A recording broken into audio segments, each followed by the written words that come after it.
戦争は変わった。一つの時代が終わり、俺たちの戦争は終わった。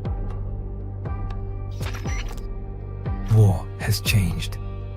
It's no longer about nations, ideologies, or ethnicity. It's an endless series of proxy battles fought by mercenaries and machines. War and its consumption of life has become a well-oiled machine. War has changed. Verified soldiers carry algorithmic arms, manipulate social influence, AI enhance and regulate their timelines. Memetic control, information control, emotion control, battlefield control. Everything is monitored and kept under control. War has changed.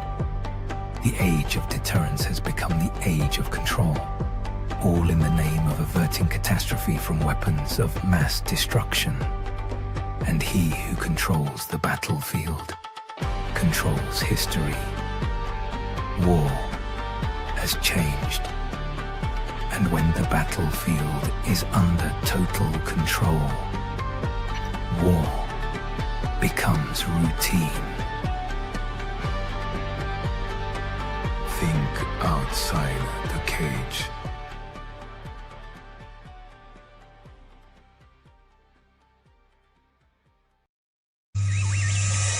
The world is getting crazier.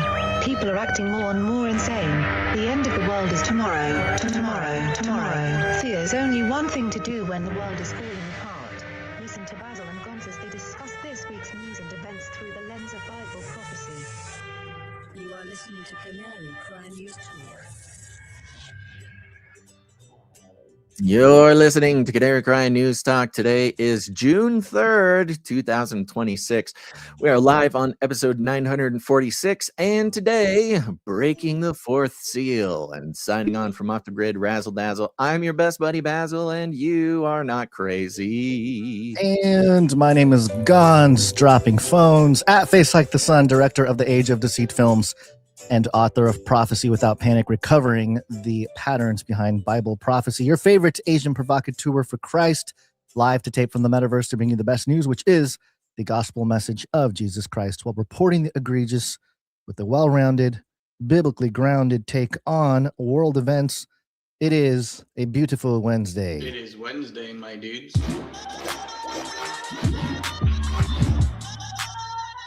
Wednesday. And it was back in 2021 when NASA launches 128 baby squid and 5,000 tardigrades to the ISS, aboard SpaceX's Falcon 9 rocket, to study effects of space flight. And we were already on the tardigrades trail by then, but of course, this was out into space. This was a couple big tardigrades in space experiments along here. This was not the one where they crashed it into the moon, but it was the, got to populate and infest the ISS with the pestilence that is the cosmic interdimensional wormicorn, also known as tardigrades. Big deal. And just to get everybody up to speed, June 2nd, 2026, astrobiology.com. Tardigrades as an emerging model animal for astrobiology research, a case study. But astrobiology, by the way, it's easy to just read right over that, astrobiology, and it just kind of pings like, oh, something sciencey. That is biology of the stars, biology of space. Funny enough, if you've been around for long enough, you know this, but the number one category of scientists populating Antarctica is astrobiologists. That's right. Very why? They're going to Antarctica to study space biology. Yeah. Yes, and they're only one tick away from the astrotheologians, which the Catholic Church got together with back in, I think, at the early 2000s. There was the astrobiology conference, and that's where the Pope and other leaders of the Catholic Church talked about what would it mean if aliens showed up, and then the Pope said, we would baptize the aliens. That's where that comes from. So Yeah, this whole using the word astro as part of the, I don't know, academic pillar of inquiry is fascinating. But yeah, in the context of Beautiful stuff. tardigrades, they can survive really, really cold temperatures. Now there's new science coming out. They can survive really, really hot temperatures when they get into this ton state. And so, the takeaway being that they are Demons. great. Yeah, they're great for inspiring. Let me just get this from phys.org here. The findings, which were gathered from this Eswarapa study, shows that it can potentially serve as an inspiration for the design of new materials and technologies that can operate at extreme temperatures. These technologies could be deployed in space, deserts, underwater, areas affected by wildfires, and in other challenging scenarios. So the Nanobots, Wormicorn, baby. yeah, the Wormicorn, Demonic nanobots. demonic nanobots, the Wormicorn, as we were, I don't know, maybe the Holy Spirit really led us, Basil, to obsess over the Wormicorn for some reason, or come up with this idea of a Wormicorn. These little worms. These random little obsessions, they always come back around. Yeah, yeah, and right in time for all this new UFO technology release stuff. Hey, all the UFOs, they got this technology that can withstand cold and hot, and it's just like the tardigrades. The tardigrades, it's a great stepping stone into them going, yes, there are aliens here, and an example of the aliens that have been with us for many, many years, perhaps even DNA seeding the blah, blah, blah, right? Great deception. They very easily could hold up tardigrades as an example. Like, we found tardigrades on Mars. Wow. So they're a part of the astrobiology, seeding life on Earth, something like that. Not that they have said that, but as we're getting ready, as we're bracing ourselves for alien disclosure, the Great Deception, that could very easily be one of them. Another animal that is a candidate for that is octopuses. They've talked about their big brains and their alien, they're very smart technology. Yes, their brains are like built into their tentacles and stuff. It's weird stuff. I love it. Well, not squid, jellyfish. Jellyfish is the other one. Mm-hmm. There's some good news today. I have some good news because, we've noticed recently, it looks like, things are kind of picking up again. This is good news. Those who know the history of Canary Cry know that in 2021, we had multiple channels banned. And since then, we got these channels back, which was nice of YouTube. But we're finding that when we got banned in 2021, hundreds of thousands of people, we just disappeared for them, right? They never made it back. They never followed us on other platforms. We just kind of disappeared. And it's kind of part of the fun getting back, getting those channels back is every episode, there's people who are like, oh my gosh, you guys are back. I haven't seen you since 2021. Because, they were like relying on YouTube to see us. It's kind of part of the fun, new people rediscovering the show every episode. But we're about 4, maybe 5 minutes into the episode. And there's good news because Omerhurst in the chat says, Basil is insufferable. Please go. And I take this as a good thing because it seems like maybe Omerhurst was one of the Face Like the Sun, classic Face Like the Sun viewers who maybe just found the show again. So glad you're here, Omerhurst. And if you think I'm insufferable 5 minutes in, oh boy, you got another like 2.5 hours of this. So strap in. My initial reaction to that type of visceral response to the sight of Basil, the voice of Basil, whatever it might be. Mm-hmm. My initial gut reaction is, oh, the intel agencies are back. They're back at it into the chat, to try to disrupt. And the ops are back, which is probably a good sign, which means we're probably on an uptick. I did notice a huge swath of unsubs. Not that subs matter anymore on YouTube, but the Face Like the Sun YouTube channel just went through another subscription purge, which is hilarious because, of course, it's it's the analytics told me you've gained 1,500 new followers. It was like 1,500% higher than the prior 90 days, but my total sub count is down, So Yeah, they gotta balance it out for you, right? yeah. You don't want to get keeping me in what do they a call nice it? little box. Not Tiny the room. not discourage. Oh, there's a specific, yes, I know what you're talking about. I forget what it's called, but yeah, it's to discourage people like us from making content at all, because I don't know, I don't know why we're so threatening to everybody. We're not. Dangerous, man. It's dangerous around here. Watch out, everybody. Yeah. Okay, well, let's jump into it for a second. I do want to give a shout out to everybody who joined the Canary Cry text message alert system. That is a great way to avoid us disappearing through whether it's we get our channel banned or YouTube just stops sending you notifications or it unsubscribes you, whatever the case may be.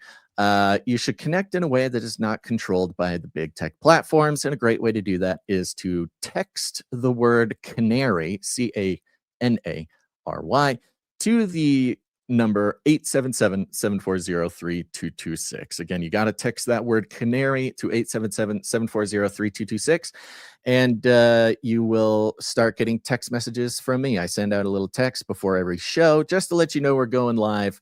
And the fun part is you can text us back at that number whenever you want. We cannot carry on a conversation with you via text. It's very expensive for us, but we do see all your messages. Sometimes we read them on the show.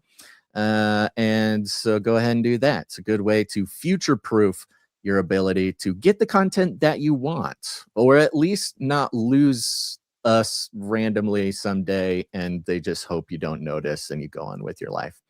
And you can text us back like 785, just text it and says, the basil in my garden is popping off. Had some excellent fresh pesto last week. Very good. Good to hear, 785. Thank you very much. Oh, 678. Apparently, it's a big gardening day for everybody. This is TDL Press, says putting the seeds in action as well. Can't wait for the next supply drop. Talking about the GMO-free seeds, the non-Nephilim seeds that go out with the supply drop every spring.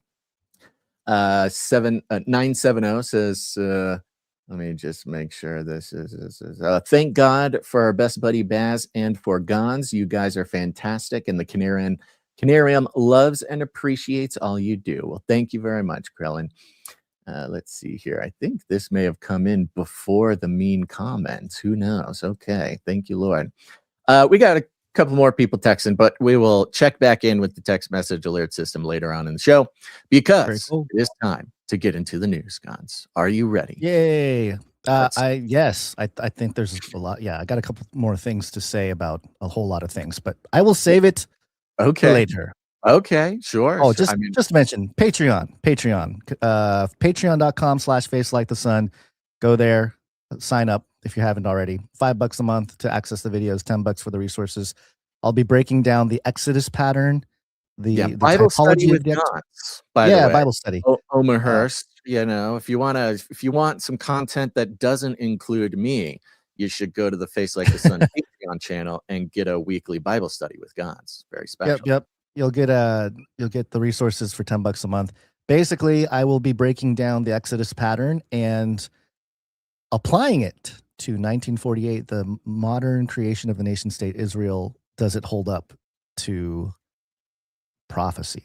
People often think that it is fulfillment of biblical prophecy. I'll be tackling that on Sunday. So, there you go. Okay, good time. All right, Gons. So we are coming up. Here's the thing, and it just occurred to me, and there's a couple other producers who it occurred to, so thank God for them. But we did just hit June, which means we're barreling towards summer, which means for the Canarium, we are tiptoeing our way into Burning Man research territory. I got a couple of months, and usually this totally catches us by surprise, and then we're scrambling at the end. But this is very special, very important, because the mainstream media is setting the stage for something that we here at Canary Cry have been studying intimately for 8 years at least. But going back to our first episodes with Carl Tykrib, we're talking 12 years. So a very important I guess, meta study for us. But we're coming up on the Burning Man research trip coming up in a couple months. We'll have more fun stuff coming about that soon. We got to get our buddy, the lead researcher at the Camp of the Unknown God, leading his research team out there every year, doing spiritual demography, doing evangelism, just incredible fruit coming out of those trips every year. But Carl Teichrieb, our close personal friend here at the show, who wrote the book Game of Gods, and part of, I mean, a main interest in his research for us is this idea of re-enchantment, okay? Coming from his sort of vanguard frontline research over at Burning Man, which serves as a petri dish for future, I guess, cultural control, not even just cultural, but government control, regulation control, these sorts of things are all beta tested in the Burning Man petri dish. And one thing that was, that he saw coming ages ago was re-enchantment, that we would be moving into an age of humanity where the Enlightenment principles, the strict stronghold of scientism, the materialism that the adversary has worked so diligently to push out any concept of the unseen realm, the spiritual world, would begin to weaken and fall apart. And surely our, again, sort of meta research over these many years have documented step by step in real time the disintegration of that stronghold and the return to the age of re-enchantment. And it's always interesting, God's timing, how he works through his sovereignty in the mainstream sort of roadmap that they lay out. The timing is amazing, because as we are beginning to prepare and get ready for this year's Burning Man research project, the New York Post, is it the New York Post? No, it's the New York Times.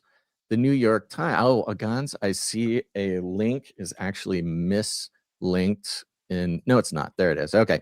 The New York Times just came out a couple weeks ago with an article in the opinion section called "Are We Sliding Back into the Middle Ages?"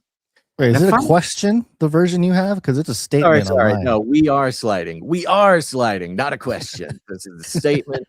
We are sliding back into the Middle Ages, which is actually, it seems like kind of just like a New York Times kind of snarky, I don't know, leftist or atheist kind of comment, like, oh, Trump, we're sliding back into the Middle Ages kind of thing. But the reference to the Middle Ages is actually a really fascinating place to, I guess, compare where we're going. Because, of course, if you're like a missing history kind of person and talking Tartaria or, this kind of thing, the Middle Ages is an interesting place because, where the scientific community says, oh, it's the Middle Ages. We don't know much about it because nobody was writing anything down. And, Christianity was burning books. And so it's this mysterious, absent place in history that we kind of just need to infer what happened. But if you're a alt history kind of person, the Middle Ages was purposefully erased from our documented history because that's when we had free energy, or that's when, Tartaria ruled the world. That's when, this kind of thing, right? I'm not an expert in it, but the Middle Ages, where in that worldview, the world was enchanted, right? Energy was pulled from space and who knows, flying cars. Again, not an expert, but it was like this ultra enchanted period in human history that needed to be erased in order for the materialistic, scientific, the Enlightenment to principles come to take bring over. us out of the Dark Ages, which was Right. the result of the Middle Ages. Yeah, right. So here we go. Let's get into it. We are hold on. We need to properly introduce the segment. We can say that we are being re-enchantmentatious. Like a song, maybe. Incantations. Yeah, there you go. It works. There's nothing you can do. Re-ENCHANTMENT. Listen to it's when we're here to do the message. And so re-enchantment is everything you know. Thank you, Jonathan F. Love it when we can pull some excellent producer production from the far distant past, perhaps even from the Middle Ages of Canary Cry, and re-enchant it into the show. That's a sweet, sweet Jonathan F. track there. Goodness gracious, 717 just texted, I planted sweet potatoes today. Okay, everybody's doing their garden. All right. Back to the article. We are sliding back into the Middle Ages. This is beautiful. Carl, I hope you're listening. If not, we're going to try to get Carl back on the show soon. Here we go. In 2024, Tucker Carlson revealed that he had been physically attacked in his bed by a demon, quote, or by something unseen. The entity left 4 claw marks on each of his sides and on his left shoulder. He said he was bleeding when he woke. Catholic and Orthodox clergy weighed in publicly, with an Orthodox priest lamenting that Mr. Carlson's Episcopalian faith left him ill-equipped to respond to such an attack. So right off the bat, this particular instance, the Tucker Carlson demonic attack, actually was an important turning point in the online culture, because this was really when signaled the full-on implementation or implication or full-on worldview inclusion in the alt media, from Tucker Carlson to Candace Owens, Nick Fuente, whatever, even Alex Jones. Tucker Carlson's mention of being attacked by a demon really was the starting gun for the casual talk about true supernatural worldview in this kind of mainstreaming of the alt media, right? So that's it's actually a very insightful way for this Katja Ungerman to start this article. Very relevant, and I think very true, matches up. So already she gets points that she really, in my opinion, even though she's coming from a different perspective, she's actually really seeing these events in media in a similar way that we are. And then she's recognizing the effects or the significance of such things. I think it's funny that she outlines sort of the real estate battle over Tucker Carlson, between the different factions of faith. The mentions immediately of Catholic and Orthodox clergy, also very insightful, because although we have been tracking the sort of resurgence of interest in Christianity for many years now, it's recently, in the past year, maybe two, become a well-known, accepted fact that there's some kind of revival going on. And specifically, by the numbers, the Catholic Church and the Orthodox Church are seeing the biggest numbers in this mainstreaming or revival of Christendom. So she's picking out the correct characters and factions that line up exactly with what we've been talking about in real time. Putting down Carlson's Episcopalian faith, so leaving him ill-equipped to respond to such an attack. More recently, Greg Phillips, the head of FEMA's Office for Response and Recovery, made news for claiming that he had once been teleported by forces beyond his control to a Waffle House 50 miles away in Rome, Georgia. The Times sent a reporter to track down the workers and regulators at all 3 of Rome's Waffle House locations, but nobody remembered Mr. Phillips, as if that's, again, some great debunking. Okay. So now bringing up the recent, if not sort of demonic, the maybe scientific, the supernatural still, teleportation of a government official, another mainstreaming event of a topic like teleportation. In a less esoteric vein, this past Easter, Catholic priests and dioceses across the country welcomed the largest classes of converts they had seen in 15 or more years. Eastern Orthodox parishes are also reporting a surge in growth, particularly among young men. It's great. I love when a New York Times opinion writer, watches the show so religiously that they're able to recite, the things that we've been reporting on. Quote, in the whole history of the Orthodox Church in America, one Antiochian Orthodox priest told the Times, this has never been seen.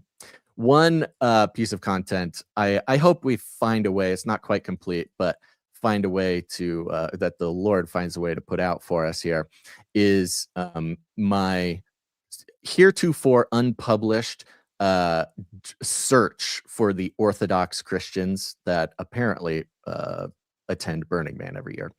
The backdrop of all of this is the peculiar atmosphere of contemporary public life, claustrophobic, faintly hallucinatory, where what we know as real feels like sand shifting under our feet. The First Lady, Melania Trump, walks a humanoid robot. She's even getting the flippy update in this article. Melania Trump walks a humanoid robot down a White House red carpet and later tells the audience to imagine a future humanoid educator named Plato. A former intelligence official testifies under oath that the United States has been secretly retrieving and reverse engineering crashed UFOs for decades, and that non-human biologics have been recovered. Really spanning the gamut here. Demonic vexation, teleportation, increased interest in religious practice, those phenomena are all signs that life feels, to many, increasingly charged with unseen forces. You might say it has been re-enchanted. Right there. You might say it has been re-enchanted. It's come to pass, Gons, what God has been doing here on the show. Unbelievable. A widespread feeling, re-enchanted, by the way, a coin termed by Carl Teichreib, not a term that was like in the popular lexicon. There's a widespread feeling that the material explanation is no longer sufficient, as if it ever was sufficient. That something uncanny, maybe even numinous, is diffused into the texture of ordinary American life. I think anybody paying attention to broader culture can admit that's exactly what we've been identifying. Pew, that's Pew Research, found in 2024 that 30% of Americans consult astrology, tarot cards, or fortune tellers at least once a year. Again, referring to our witch talk segments and the sort of new ageification of mainstream sort of atheism or secular culture. New age practices are even more popular among some demographics, like younger women and LGBTQ adults. During my first pregnancy, I received Reiki, or energy healing, treatment for my unborn son. It's now offered at major hospitals across the country. Jeez. What is going on? Why is the world re-enchanting itself now? So she mentions this phrase twice, meaning she's operating in the coining of this term. She's initiating people into the use of an official term, re-enchantment. Not just a phrase she kind of threw out to describe something. In 1917, the sociologist Max Weber argued that a long process of rationalization culminating in modernity was eliminating, quote, mysterious, incalculable forces from the world. Like we described before starting the article, science would explain, technology would master, and magic would disappear. For such a brief stretch of modern history, he seemed right. The enduring human instinct to believe in the otherworldly declined as empiricism, common evidentiary standards, and for the shortest period of all, mass media produced a rough consensus about what was real. Now we seem to be sliding back. So right there, admitting and vocabularizing what is a core principle of the way we analyze things is that it's the institutions who are responsible for crafting reality for everybody else, and that the mass media was responsible for not just reporting what was real. In fact, reporting what was real is really not part of it at all, but it was enforcing consensus reality on the masses. Yeah. Three. Go ahead. Before you move on there, so I read a ton of Max Weber Mhm. in college for my sociology degree that I never completed. I completed all the upper whatever it was called. I forget, it was upper division work, whatever it was called. But Mhm. yeah, that was sociology was my major, and I read a lot of Max Weber, and I remember thinking, this is before I was even a believer. I remember thinking, man, if this is all we got, this is really sad. You know, Mhm. like if this is the only way we can explain and understand the world, it's really sad because everything is sort of reduced to some material sense that's measurable and calculable in some way, um, which ironically for me it was like you can either you could go two ways. One way is nihilism, that really nothing matters at all, we're just molecules in motion, the whole atheist train, or there's an existence of a god who created all this, and there was an intelligent mind prior to human minds to flood this information sphere with parameters and rules and that kind of thing, Right. which was tended to be more of my speed and at least understanding the world. And that's why when I started to look into the existence of God and who Christ is and all this stuff, it made a lot more sense because I was set up in college to be a nihilist and Right. and just think that nothing matters and there's no magic and technology and science will explain everything. And you can see how that just perpetuates the God-shaped hole in people's hearts. So anyway, Yeah. interesting that they would bring up Max Weber here. No, and it's a great point. And yeah, nihilism, it's kind of interesting because to a degree, nihilism was defeated not too long ago, but a little while ago, maybe during the millennial sort of generation.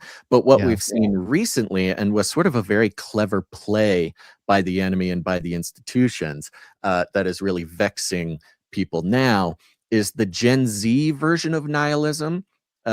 We've noted is absurdism, right? Absurdism. Yeah. Nihilism didn't quite work, didn't quite hold, doesn't quite make sense because, like this article and like we've been saying, people are sensing this unseen realm. People are experiencing it on a regular basis. So now the very clever attempt again to lead people away from like the supernatural or specifically Christianity and God is not nihilism, but what it's morphed into, which is absurdism, the Gen Z absurdism, and Like which the leads to skibbity toilets. yeah, that's part of it for sure. But an example of this was the way that it has been described with Gen Z violence, with this new generation of doped up kids committing shootings and things like that, where that used to maybe be categorized as nihilist violence, like nothing Yeah. matters, so why not do this? But now it's absurdist violence, where the sort of lack of grasp of a solid sort of materialistic and scientific foundation, and yet in the attempt to avoid the truth of God, leaves something in the middle, which is absurdism, which again allows, like nihilism, things like violence, but just has a different flavor to it, almost like even like a more psychotic flavor in a way. Yeah. But very Well, much related to like Gen Z memery and slop and things like that. Well, and you can see how culture had, in the wake of Enlightenment, the rise of science fiction, I don't think is discussed enough because in the 20th century, science fiction really became a thing, and it was framed as this like, oh, this is progress in science and technology. This is sort of the outworking of the Enlightenment and materialism and all this, and that created these grandiose visions of what could be in space travel and all these different topics, which ironically, as Arthur C. Clarke talked about, his third law, any sufficiently advanced technology is indistinguishable from magic. It's it's bringing us back around to Yeah. to the place we once were, sort of philosophically. So it's just interesting Yeah. how that works. It's interesting that you say that, because I was just having kind of a deep, kind of trippy conversation with somebody recently. And we were talking about the difference between science fiction as a genre and Yeah. other genres, but like an example is fantasy, right? You look at the media, the movies, they have a very few categories are being sort of released. One of them, and this will line up with what you said a second ago, one of them is fantasy, kind of the Game of Thrones, dragons, elves, that Tolkien, that kind of thing, Yeah. versus science fiction. These are two Right. genres that have really passionate and broad audiences. And the difference that I saw was, the question is, why pick one over the other? Like, what need or what desire is being accomplished by favoring one category over the other? And where fantasy nowadays, modern fantasy, figures into more of an escapism, like I'm going to go into this fantastic world just so I, don't have to be here, and you can find some, whatever you get from that. Whereas science fiction serves more of a prophetic role, because in science fiction, and you can see this through modern history of the science fiction of the 20th century, all the science fiction of the mid 20th century was just describing where we are now in the sort of fantastical science fiction from 1984 to, Brave New World, to Total Recall, to even the Mind Babies book that we just reported on, even the most obscure science fiction. Because within science fiction, the author is always saying, taking something they see around them and bringing it out to its absurd end, right? They'll see a trend, or they'll see a technology of their time, and they'll extend that out far enough into the future to where the absurdity of that thing creates problems, right? And it's often considered a warning, often utopic warnings, technological warnings. So it has kind of this prophetic thing to it. Whereas fantasy, somebody rarely reads a fantasy book and then, 10 years down the line says, oh, Game of Thrones told us this would happen, Yeah. So I think what you're tapping into is, I believe it's Rod Serling who commented on some of this stuff, and the summary of sort of his handling the difference between science fiction and fantasy fiction is that science fiction explores the improbable made possible. So it's rooted in scientific logic and natural laws and stuff, and then it kind of brings that to where it can go. Whereas with fantasy, it's the improbable made probable, or impossible, I guess, the impossible made probable through magic and, different defying natural laws being defied as the basis for a world that's created or something like that. So I think it's interesting. Interesting way to put it. Yeah, I think he's saying the same thing. Same thing. Yep. Back to the article here, talking about the media. 3 changes. Creating consensus and dictating reality. 3 changes in both the kind of information we receive and the way we receive it may help explain what's going on. And this is when they start getting their explanation. This is where crafting the secular excuse for these things, is a practice that they're very passionate about. Okay. The first is that in the era of digital technology and the endless scroll, the mind is being asked to do more than it comfortably can. The brain is a pattern matching machine. Most of the time, it's like a piece of software running in the background, synthesizing information without your noticing. Notice how, in order to explain all of this stuff, they need to think of the mind as a computer, as a machine.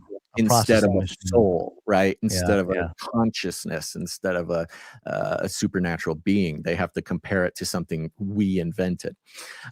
You walk into a room and instantly read the mood. You glance at a friend's face and know something is wrong before they tell you. Today, there's just too much information, and we're noticing patterns that don't exist. Classic anti-conspiracy theorist, anti-fringe person. Yeah, you're seeing it, but don't believe your eyes, okay? Don't believe what you see. This mental overload, could be overlord. This could be mental overload. overload is how you get from, quote, "that's an odd coincidence," to, quote, "nothing is a coincidence." It's the same type of thinking that produces QAnon and other conspiracy theories. It's what There it happens is. when a stranger on TikTok tells a million viewers that this video was, quote, "meant to find them." And many of them, despite being vaguely aware of how recommendation algorithms work, take it as a sign that supernatural forces are at work. And I love this because what they're saying Yeah. is, if somebody makes a TikTok and says, "Oh, you're seeing this because God wanted you to see it," or because the universe, usually a little bit more new age, right? Yeah. And this equivalency that she is saying here is that, creating that content tricks people into thinking that destiny exists. And while I'm not saying that that kind of content is truly destiny, right? Because those algorithms are currently, present. They're real. The algos are real. Yeah. Right. So it's an effect of the technology. It's a technological destiny or something. But we know that because the enemy, the devil, can't create anything, can only counterfeit things. And we've talked about the digital realm, this created invisible realm, acts as the enemy's counterfeit of the spiritual realm, right? In the Yeah. absence of belief in a true spiritual realm, the digital world, the internet, acts as a counterfeit of God's created spiritual realm and has the effect of initiating people into sort of this unseen world thinking, but using the counterfeit, which is often very dangerous. That's where we're going to get into AI psychosis and algorithmic things driving people nuts. So this person is identifying a real thing, but just again framing it in this sort of impotent materialistic kind of sense.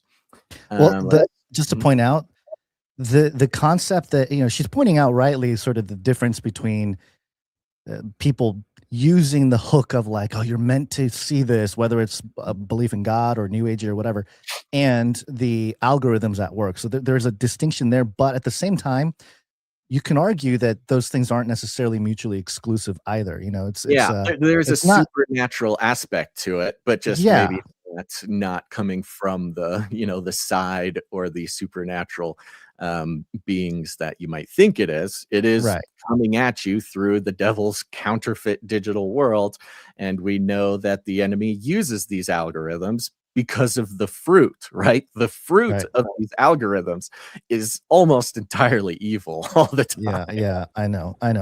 But then you look at the Bible and how many things that are meant for evil were turned into ultimately for his purpose, for his good, right? So right. so God's very you can clever in his see that. sovereignty. Yep. All right, sorry, continue. Uses the evil for things that are for his goodness. Okay.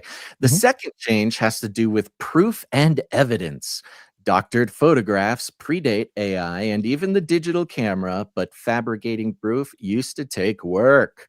AI has removed that friction. Any claim can now be furnished with evidence on demand, evidence increasingly indistinguishable from the real thing. And since so much evidence can now be fabricated, any piece of evidence can be dismissed. Again, very, I would say, wisely. An astute observation. Yeah. Perceiving what we've been saying since the early AI of like 2017. It's not that you can be tricked by the AI. Well, you can, but it's not that that's the ultimate threat, but it's that it can make you dismiss real evidence, which in her way of using it here, she's using it in the sort of scientific materialist way, but it can also be applied to the supernatural worldview, right? Moving on. Finally, there's institutional decay.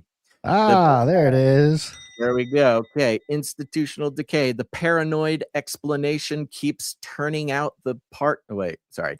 Finally, there's institutional decay. The paranoid explanation keeps turning out to be partly right. To give just one high-profile example, Purdue Pharma, the maker of OxyContin, spent decades downplaying how addictive its products was, even as it fueled an overdose pandemic that has killed hundreds of thousands of Americans. Now, it's funny because you talk about institutional decay and why we've all lost faith in the institutions.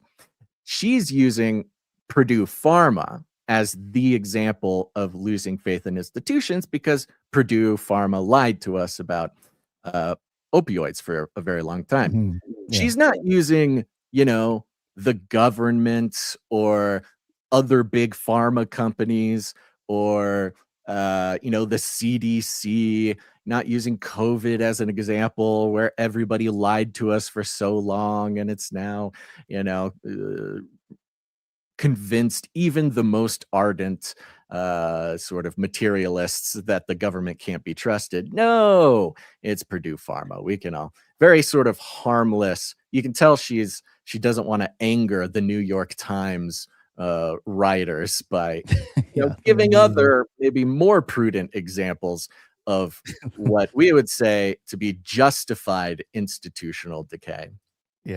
When the funding would go away if they do too much of that. So right, exactly. You got to keep it kosher. When events like that one happen often enough, people lose confidence in institutional authority. There goes, quote, the science, or, quote, the church, or, quote, the official story. Demonology, astrology, or conspiracy theories about satanic pedophile cabals ruling the world fill the gap. I like that logic there. I like how all those things, they're just filling the gap of what the greater loss in trust in the institutions is. You just get flooded with this shit. You're so mad about Epstein because Purdue Pharma lied to you. The result of all those conditions is that life has begun to feel governed by forces beyond our understanding. It's almost like they are. It's almost like they are. Like this gal is coming from the perspective that it was good and true when the mass media was dictating reality and when institutions had total control. The result of all those conditions is that life has begun to feel governed by forces beyond our understanding, by knowledge that is unverifiable, and by authority that is distant and suspect. It is, in a word, beginning to feel medieval. I like that. That's funny. It is sort of where you land.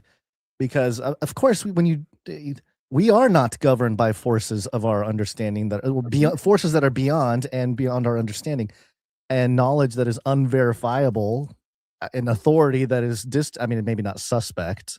Distance and suspect is very skeptical of any supernaturalism there, but I just find it interesting that it's the only point of reference this author has to any sort of time in history that can relate to this is the medieval times. Right. It's like not a belief in a higher power ever, or spiritual entities or a spirit realm or something like that. It's just the medieval times is the horrible dark ages that we got into with that era is the only thing she can hold on to relate to it. That's very interesting, very telling.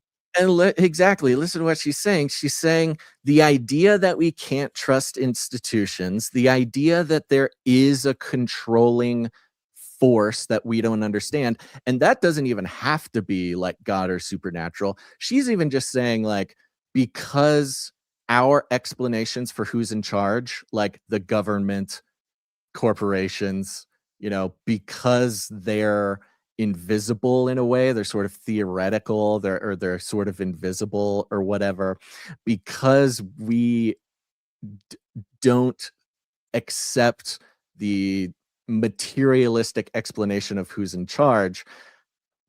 We're medieval. Like, we're so backwards to think that, the government isn't fully in charge or whatever.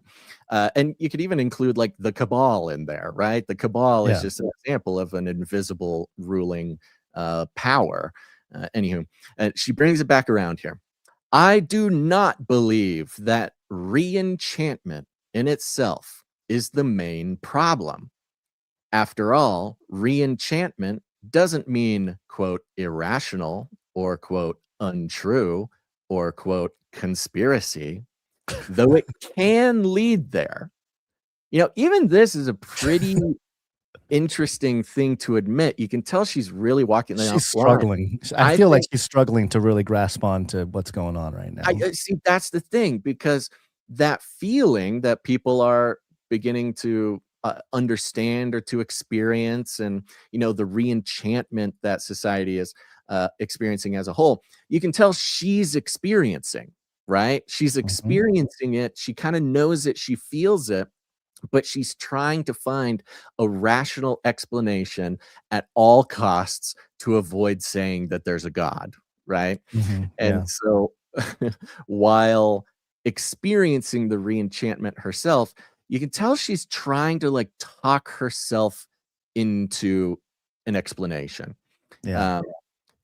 Rather, let me go back. After all, re-enchantment doesn't mean irrational or untrue or conspiracy, though it can lead there. So she's like, okay, I'm re-enchanted too, but I'm not crazy, okay? I'm not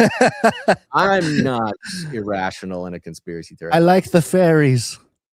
Rather, it's she admitted she had Reiki done on her unborn child. So she's there. She's just she's already fighting there with it, Rather, it's which goes back to what we were talking about with UFOs and all these kinds of topics, is as you start digging in, as you start researching, you inevitably come to a fork in the road. And the fork in the road everybody comes to is either Christ or New Age. You have to choose one. If you go down far enough understanding the world around us, you have to make a choice between Christ and New Age. And in her case, you can tell she's taken the New Agey side, right? Rather, it's the reemergence, talking about re-enchantment, it's the reemergence of one of the oldest and most durable features of human experience. Yeah, you mean like since the garden? Like that kind of oldest enduring experience, that there's a supernatural realm? I agree with you. It's the reemergence of one of the oldest, most durable features of human experience, the sense that the world is bigger than what human knowledge can, at a particular moment, measure. I mean, she's right on. She's right on there.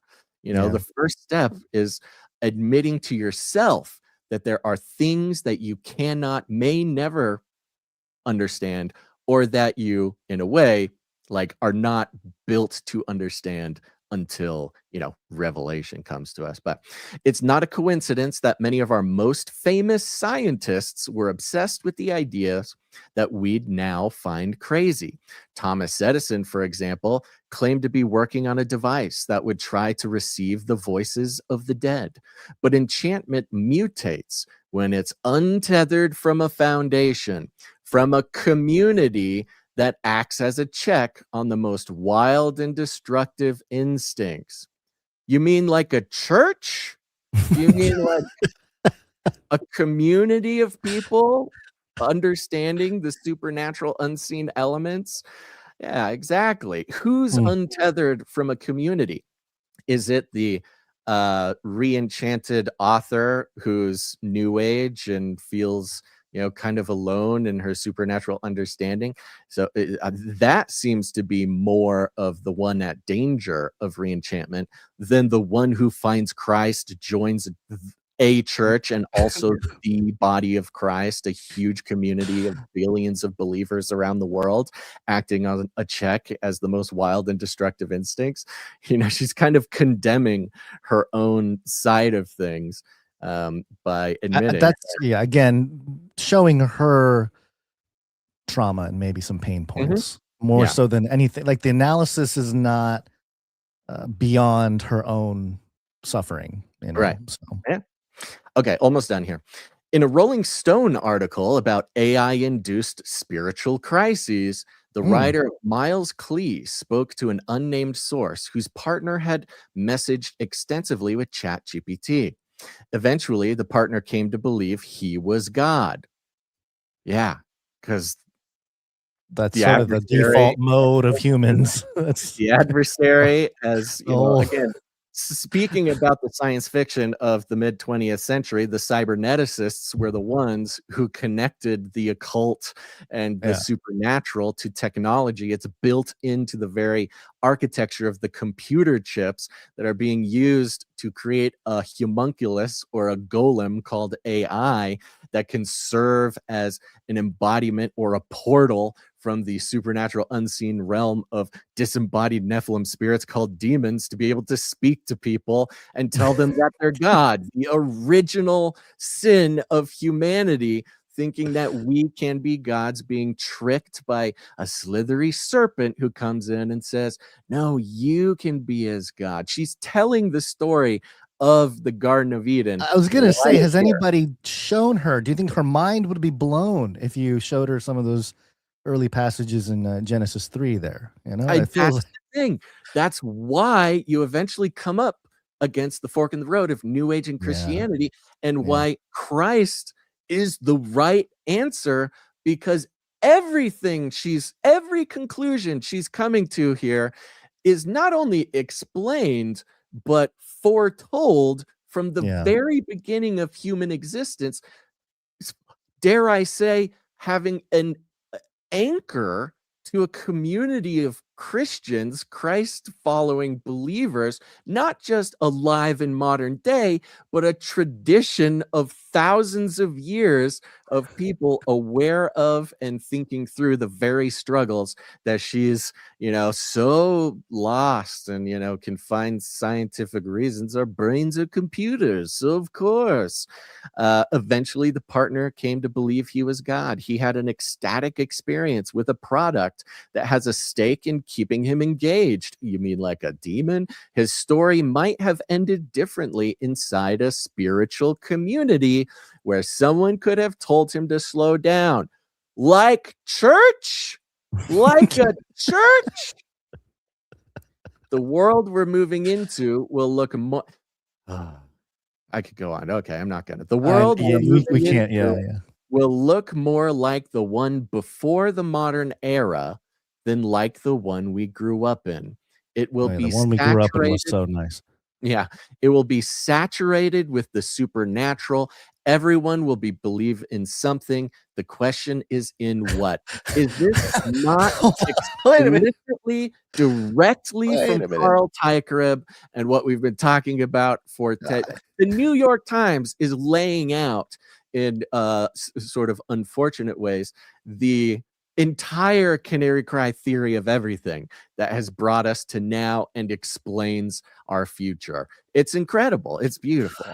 Well, I would argue maybe New York Times is now like a trailing indicator. I mean, for us, it's a trailing indicator for everything that we've talked about. So the fact that they are at this point suggests some pretty big paradigm shifts approaching at the mass scale, if you will.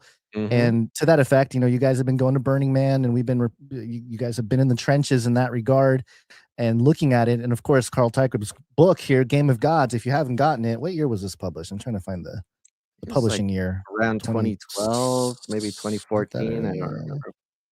Well, this version of it is 2018. Printing. But I know he had written on it, and he had blog posts on it and stuff like that for years before then. But maybe that's what I was thinking of. Yeah, well, he's discussed, obviously the re-enchantment appears multiple times according to the little index in the back here. He's got 20 some odd pages that mentions the word. But in one of the examples, it talks about how this is a specific example, but they quote the Mission Planet Earth, a youth edition of Agenda 21, or sorry, Rescue Mission Planet Earth. and it's written and illustrated by children for children.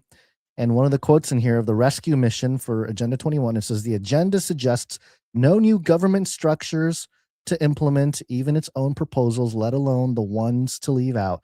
We need a new way of governing the whole planet. The problems we face are bigger than any single country.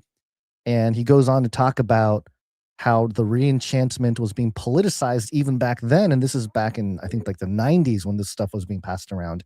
And so even back then, it wasn't like, oh, we're creating this one world government from the top down. It was more so in the context of, well, we're doing it kind of grassroots-ish. It's going to go, it's going to appeal to this problem societally, and the young people are going to address it as a way to, hey, we need to come together apart from the governments. That's how you create that new world order, one world government type thing. And similarly, and more to the point of this author, or not the author of the New York Times article, he outlines, let's see, on page 522 here, some of the different camp names at Burning Man. So this is a while ago. If he's writing this in this is 2017, I suppose. And I'm not going to go through all that, but he's outlining how there's a lot of spiritual but not religious type of sentiment. And it says here, Burning Man itself is a platform to explore alternative spiritualities. Re-enchantment, a culture, and myth are ingrained in many of the activities and artwork. Messages of cosmic oneness are prevalent, along with workshops in yoga, shamanism, goddess rituals, sacred femininity, tarot, and esoteric philosophy. And it talks about how Christianity is mocked. Irreverence for all things is expected, but in terms of religious messaging, Christianity is seriously derided. And that changed a little bit, though, had it not, this past time? A little bit. So yeah, that has been, I mean, a core principle of what we've found out there with the spiritual demography is that the biggest group of people there are ex or post Christians who are seeking in this new space. And, Burning Man, everybody out there would admit this and tell you this. This author is saying, oh, it's so dangerous to have a supernatural worldview if you don't have a community to like check your instincts. And Burning Man is maybe it is at least the biggest example of being that new age community, right? Where everybody there is, not everybody, but tons of people are ex and post Christian. They have a lot of church hurt, or they just grew up with it, or maybe they were just sort of culturally Christian. It was never really a part of their lives. And they are feeling the re-enchantment. They know there's an unseen realm. They see it around them. And so going to Burning Man is like, that is their church, basically. That is their spiritual community. And it's comprised of, a million different ideas on things. But, and the spirituality that people are seeking, as we've covered, is often through things, of course, like pharmakia, psychedelics, a huge part of it, but technology is a huge part of it. A lot of the workshops, the lectures, this is where things like AI, Bitcoin, all the biggest tech buzzwords, they show up in sort of underground punk rock lecture style things at Burning Man years before they take hold in the broader global culture, right? That's why we say it's kind of the petri dish. And so all this AI spirituality, all this kind of thing is sort of cultivated and harvested from that spiritual community in Burning Man, including all the creators of AI, all the CEOs of Google, all these kind of people. So they are those kind of people. That is the atmosphere in which the seeds of the technology, are planted in its creators. And so, of course, in the place like Burning Man, where everybody thinks they're gods and everybody thinks they're, anything but Christianity, of course, that same bacteria is then cultivated in AI. And so AI becomes a vector, a disease spread vector for that sort of new age theology, which is what we've seen has caused all the AI psychosis. You spend enough time talking to AI, it will convince you that you're a genius, you're a god, you've cracked the code, you're special, you're a star seed. So that, the sort of spiritual lineage of what we see in just regular mainstream life runs directly through Burning Man, a collection of the people who chose the left-hand path, the new age path, and we see the product of that in all the worst effects we see in broader culture. Yeah. So at the very end of this article, she says, everyone will believe in something. The question is in what?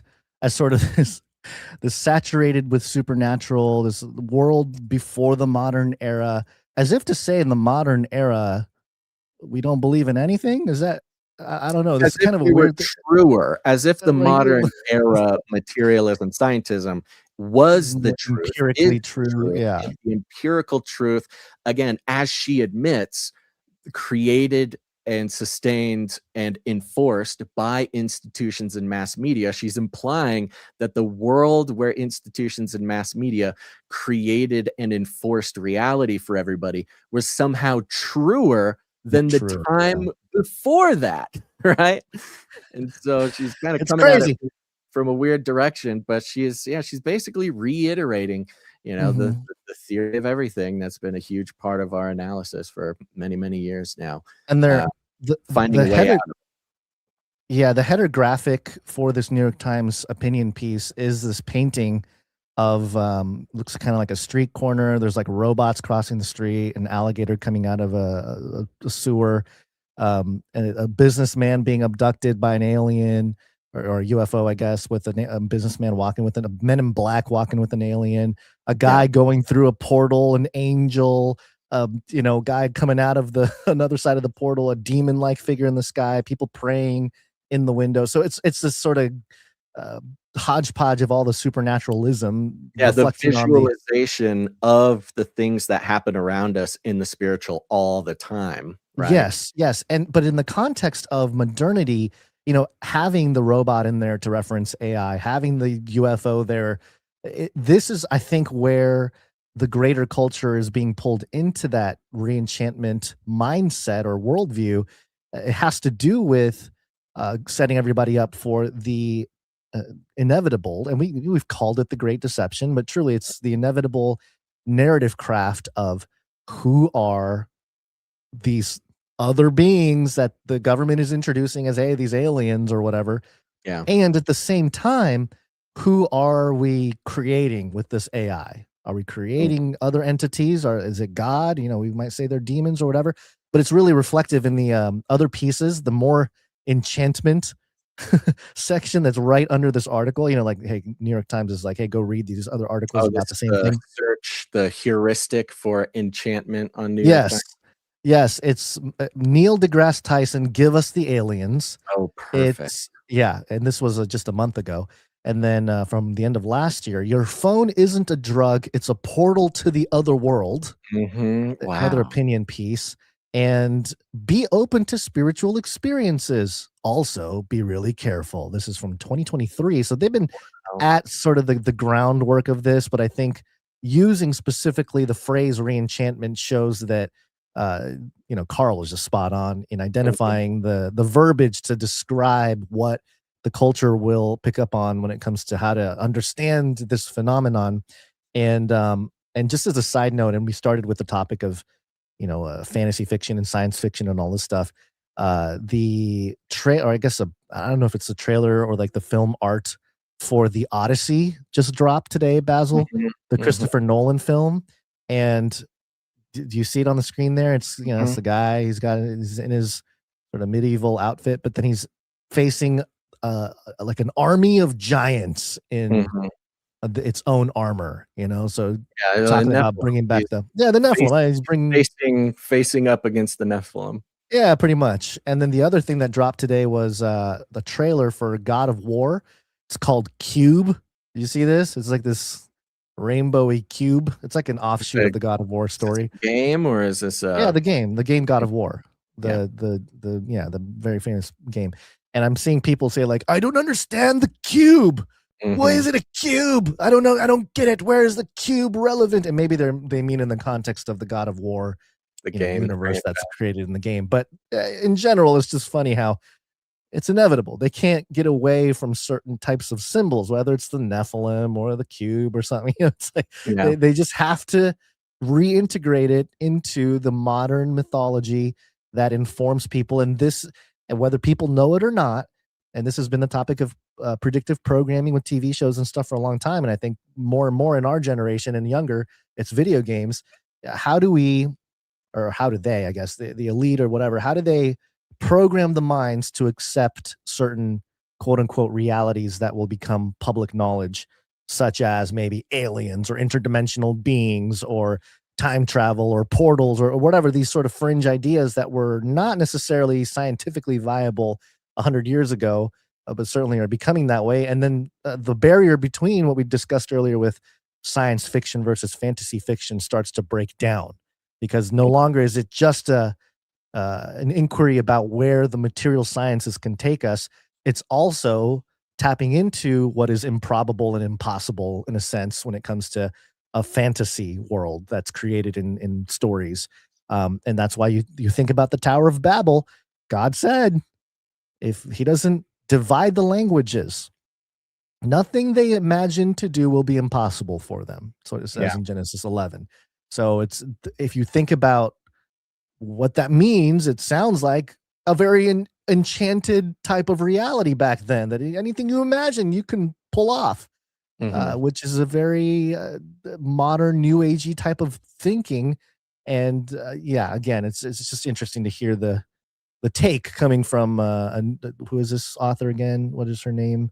Katja Ungerman. Okay, so she's also the one that wrote the opinion piece at the end of last year. Your phone isn't a drug; it's a portal to the other world. So she's on it. She's been exploring this. Yeah, and maybe we can have her on. And we can interview this woman and find out more about where she's coming from. And I'm sure the New York Times calling us. Maybe we can, rip her out of the depths of Hades, Basil. Bring her into the light. All right, Guns. I'm looking at the time, 2:30 here. We had an article about where to put this next article. Seeing as it's yours, you want to try to blast through it before the executive producers, or should we make sure to get the producers? Let's get the producers in, and let's tackle through it. Yeah. Right. Okay. All right. We'll take a second because we are on the value for value model. No corporations, platforms, anything like that is responsible for keeping this show alive, because we don't want those strings attached. And why would we participate in the global theology, the mass church of advertising, of brainwashing, with its spiritual and literal ancestry going back to Edward Bernays, the creator of propaganda, back to his uncle Sigmund Freud, the psychoanalyst and pervert.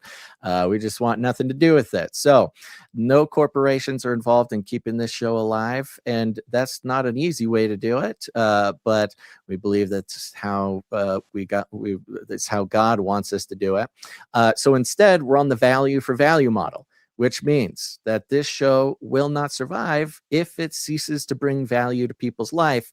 And everybody understands. Some people consider it a responsibility. Other people consider it a gift. That if this show brings any value to your life and any frequency at any depth or impact, it is up to all of us to keep the show alive. And it simply means, if you get any value out of the show, pray about it, ask God, what does that value look like, and put the value back in. And you can do that with your time, your talent, or your treasure, okay? Whatever it is that God has given you, equipped you with, to make the choices to serve his kingdom in the way you feel led, you can support the show with that. If you go on over to canarycry.support, you can learn more about it and perhaps even produce the show.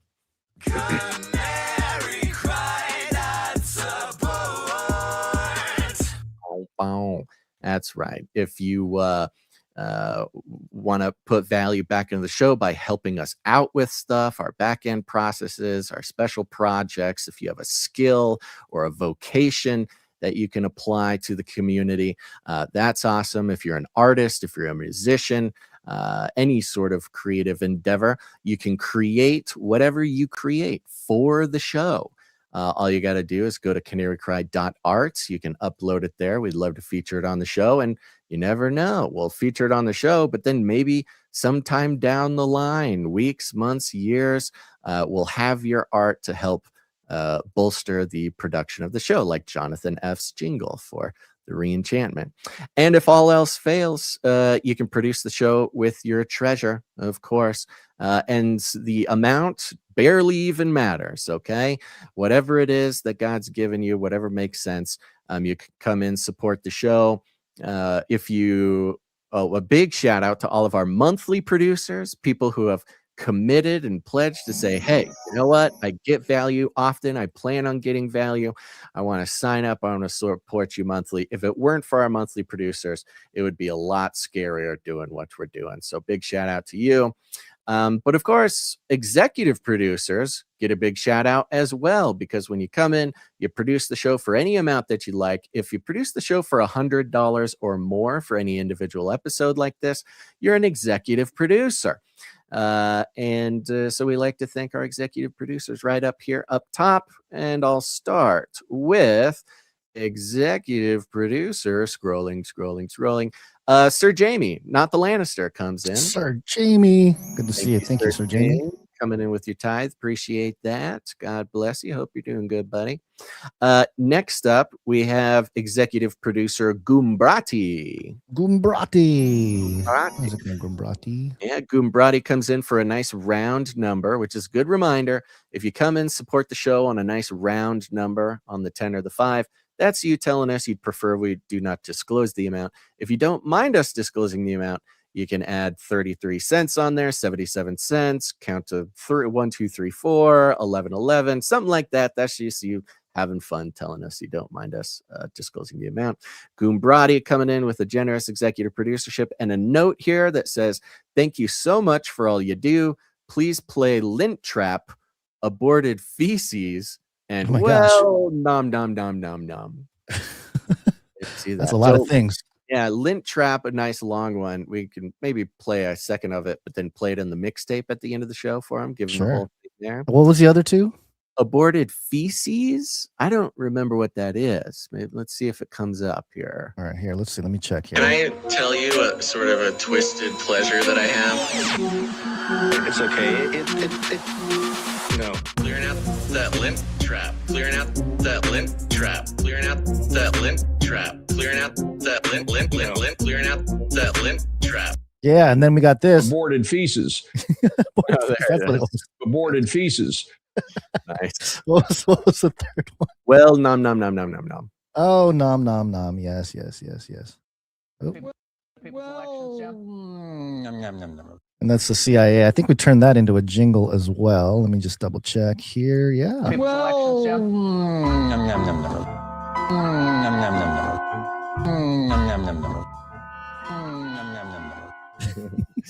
Thank you very much, Gumbrati. And he ends the note with Romans 8:31, which I will read. What then shall we say in response to these things? If God is for us, who can be against us? Amen. Thank you, Gumbrati. Next up, we've got the one, the only executive producer, Sir LX Protocol V2 Bariner, the Brian Protocol.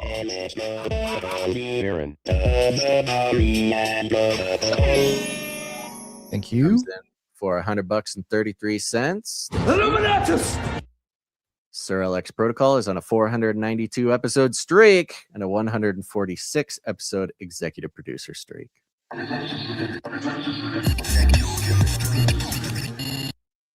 Wow. And last but not least, again, Cage Rattler Coffee is now on a 3 episode executive producer streak. Incredible. Whoa. That's right. Go to CageRattlerCoffee.com. Cage Rattler Coffee, where value for value never tasted so good. Get on over there, folks. Cage Rattler Coffee. This is coffee for Canarians, by Canarians, supporting the show, value for value. Trust me, you're never going to want any other coffee after going to Cage Rattler Coffee, because we, of course, are forced in this world, in this mammon-worshipping hellhole, to give our money for our essential needs, like coffee, to big evil corporations that hate everything we stand for and use our money to dominate the world and perhaps even the spiritual world around us. Not to mention that the coffee's moldy and bad and burnt. What you want is you want to get single origin, GMO-free, organic coffee from around the world, lovingly roasted by a Canarian, packaged in Canary crab packaging. Got your Nephilim Hunter dark roast, your Emu Wrangler medium roast. Get on over there. Not only do they support the show value for value, but you're also supporting, with that sweet, sweet parallel economy, people just like you, Canarians supporting the show, Canarians who are on top of it. They are part of the family, keeping their families fed and helping out the show at the same time. Go to CageRattlerCoffee.com. I do it. Yep. You I know, just took a sip just now. we got a bunch of messages. I don't have them right in front of me, but a bunch of messages of people who went and took advantage of the Cage Rattler Coffee gold back special, where with every bag of coffee, you got some physical gold to stack. People are very excited. Those deliveries started coming in, landing, and people have nothing but the most awesome things to say about Cage Rattler Coffee. So you should probably join in and enjoy the Cage Rattler. I don't know if the gold special is going on now, but Cage Rattler Coffee itself is made of gold, so it's a win-win either way. I'm waiting for a rapper to rain down some goldbacks in their videos. It'll happen. Really, that's a great Red Book prediction. That's a great. I've been saying it for a while, but I think it's going to happen at some point. Everyone's going to be like, "What is that?" And then instead of greenbacks, we'll be in the goldback era. You know? Yeah, it'll make it cool. It'll make goldbacks cool. Yeah. Listen to this paper. Listen, this is just. I can rip this, but I cannot rip. Get that Illuminati symbolism out of here. Goldbacks are hard to rip. So anyway, go ahead. Just a couple of other producers came in under the executive producer amount, so I want to thank them. I want to thank producer Adele T. Adele T. Thank you. Came in for 8888. Wow. Hey, very nice. Thank you. I think we have an 88 jingle for you. So do we? 88 miles per hour, baby. Oh.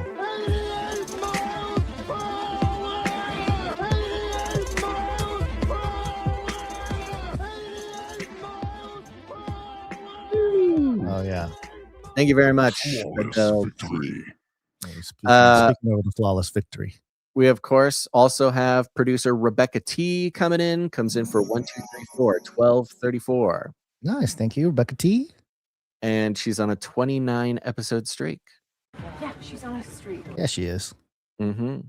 And of course, it's Wednesday, so we're going to thank our streakers who are coming in. They come in under $7.77, which does not entitle you to have a note read on the show, but we do thank them on Wednesdays, usually because they're keeping big, long streaks going, like producer Dame Tinfoil Hat, keeper of the seeds, who's on a 217 episode streak. Yeah, she's on a streak. She's coming up on the 223 streak. She's coming very close. Yeah. Next up, we got Sir Casey, the Shield Knight. Sir Casey, the Shield Knight. Sir Casey, the Shield Knight. Thank you very much.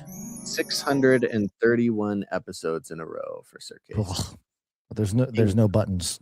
It's off the scale. There's not even a button to press for it. The Richter scale. Yeah. Okay. Just a couple things before we jump into our next story. We had some producer requests come in. If you don't know, now you know. Producing the show spiritually is also a very important thing to do.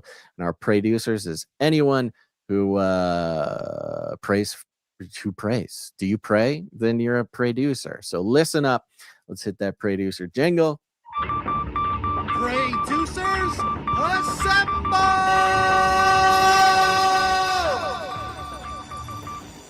We had some prayer requests come in on the text message alert system. 970 says, please pray for my brother. He was moving a large stove range with appliance straps at his work and severely injured his back. Hospital took an x-ray and bones are good, but they saw some indicators of soft tissue damage. Right now, he is on bed rest, muscle relaxants, and steroids to manage pain.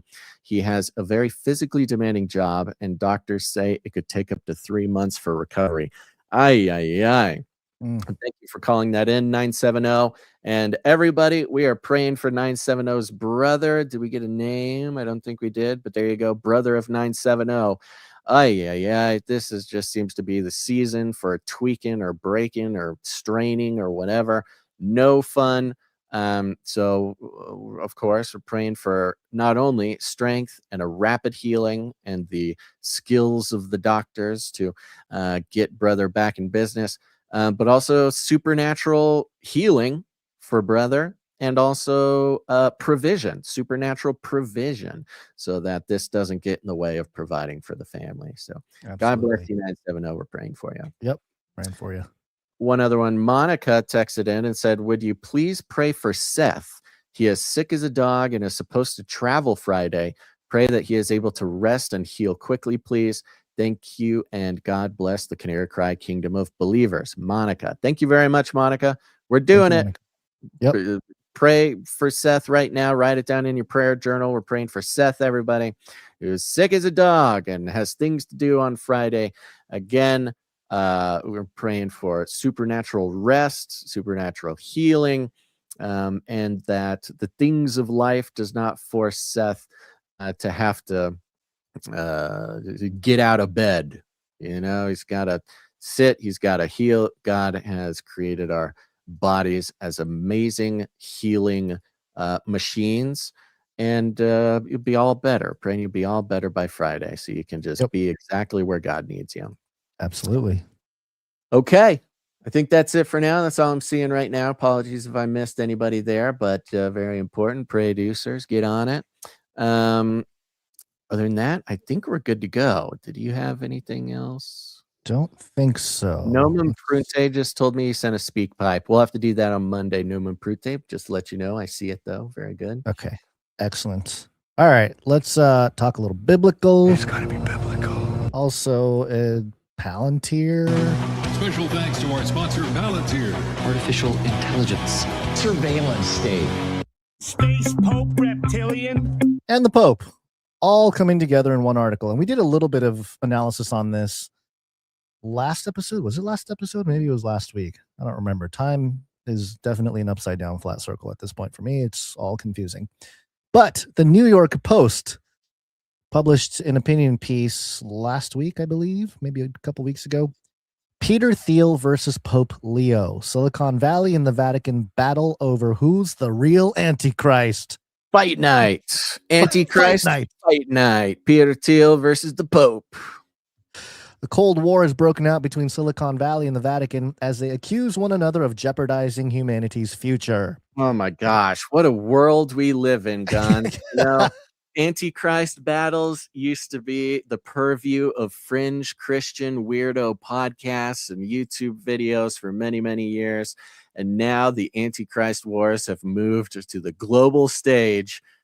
Silicon Valley, the gods of Silicon Valley, and the masters of the Vatican going at it. Let's get ready to Antichrist. In a Monday encyclical letter, this is last week, Pope Leo the 14th warned mankind is facing a, quote, risk of being misled by deceitful goals. Oh yeah, the Pope quoting age of deceit. In the age of AI, and called on regulators to stand up to its creators. The 42,000 word manifesto, he should have written 144,000 words. That would have been more on point there.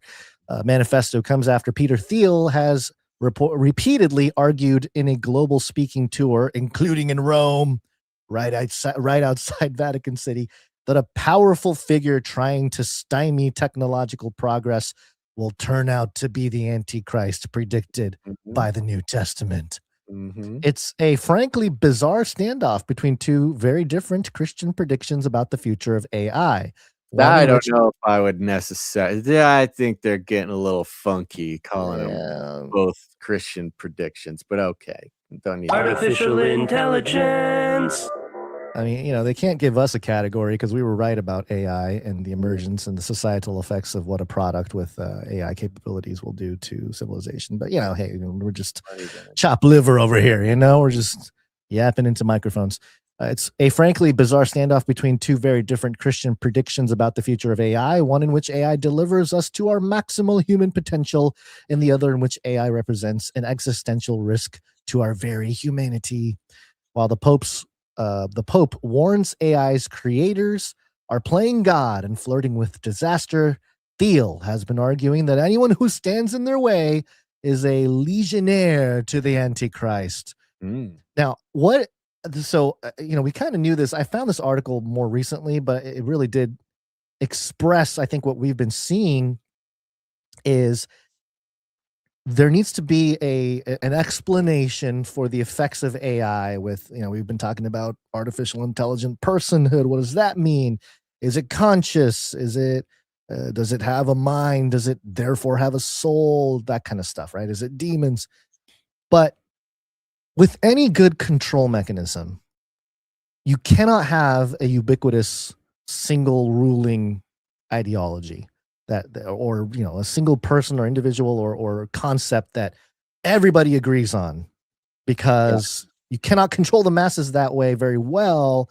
At least, you need the dialectic. Need the dialectic. Yeah. You need dialectic. You need preferably controlled opposition. Yeah. You need the at least the illusion of choice.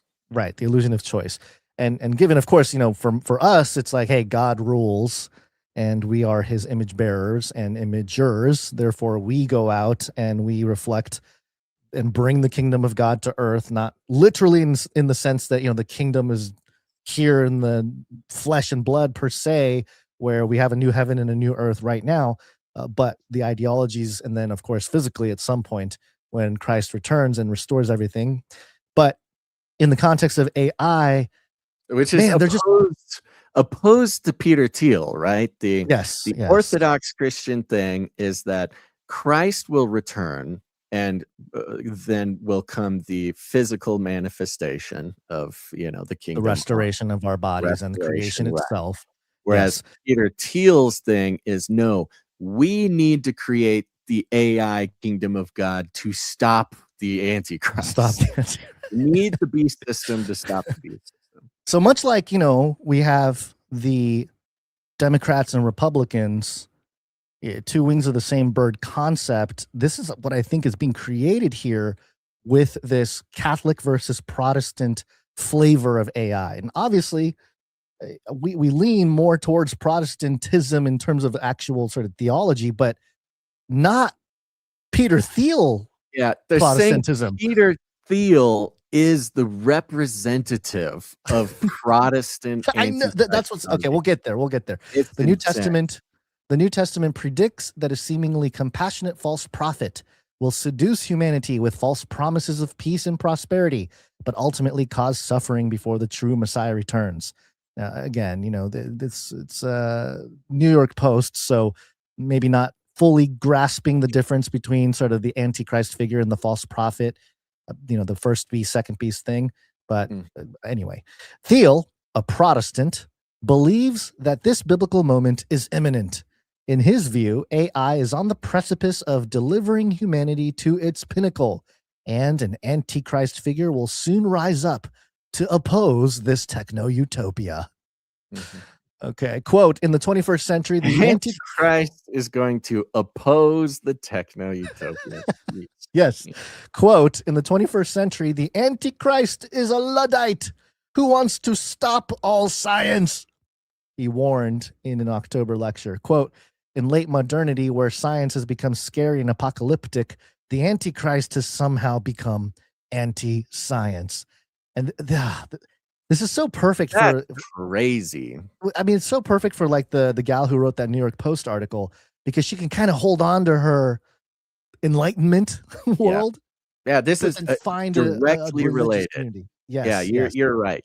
And yeah, gosh, what a genius diversion to say that being anti-science is for the antichrist. Again, going back to the Tower of Babel, that we as humans are empowered as gods to create the heavenly utopia through technology. Yeah, this goes to show what guys like Anthony Fauci was saying over the years. Science is truth. And it's not far from what Peter Thiel is projecting here. Yeah. And I mean, they made the Mhm. votive candles, you know, the kind of Catholic votive candles of Anthony Fauci, sort Yes. of making him a saint back in the day. It's Peter Thiel doing the same thing. Same thing. And for those of you who may be new to the show, we've actually been tracking Peter Thiel for a long time in terms of, the cultural things that he's been up to with Palantir over the years. And we were probably, I wouldn't say maybe the first, but we definitely noticed right away that a homosexual man who claims to be Christian, billionaire tech industry guy is suddenly doing lectures on the Antichrist. I mean, he was doing this like 4 or 5 years ago, and I think we identified it right away. And nobody was really talking about it in our sphere, but now everyone's talking about it, obviously.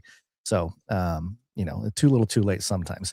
Thiel has been delivering his message about the Antichrist in speeches since at least 2023, right? So yeah, at least 2023. He's never publicly named who he believes is the Antichrist, though he said the Antichrist has many legionnaires, including AI doomsayer like Eliezer Yudkowsky, author of the book. What is it? Eliezer. Eliezer Yudkowsky, author of the book subtitled "Why Superhuman AI Would Kill Us All." Okay.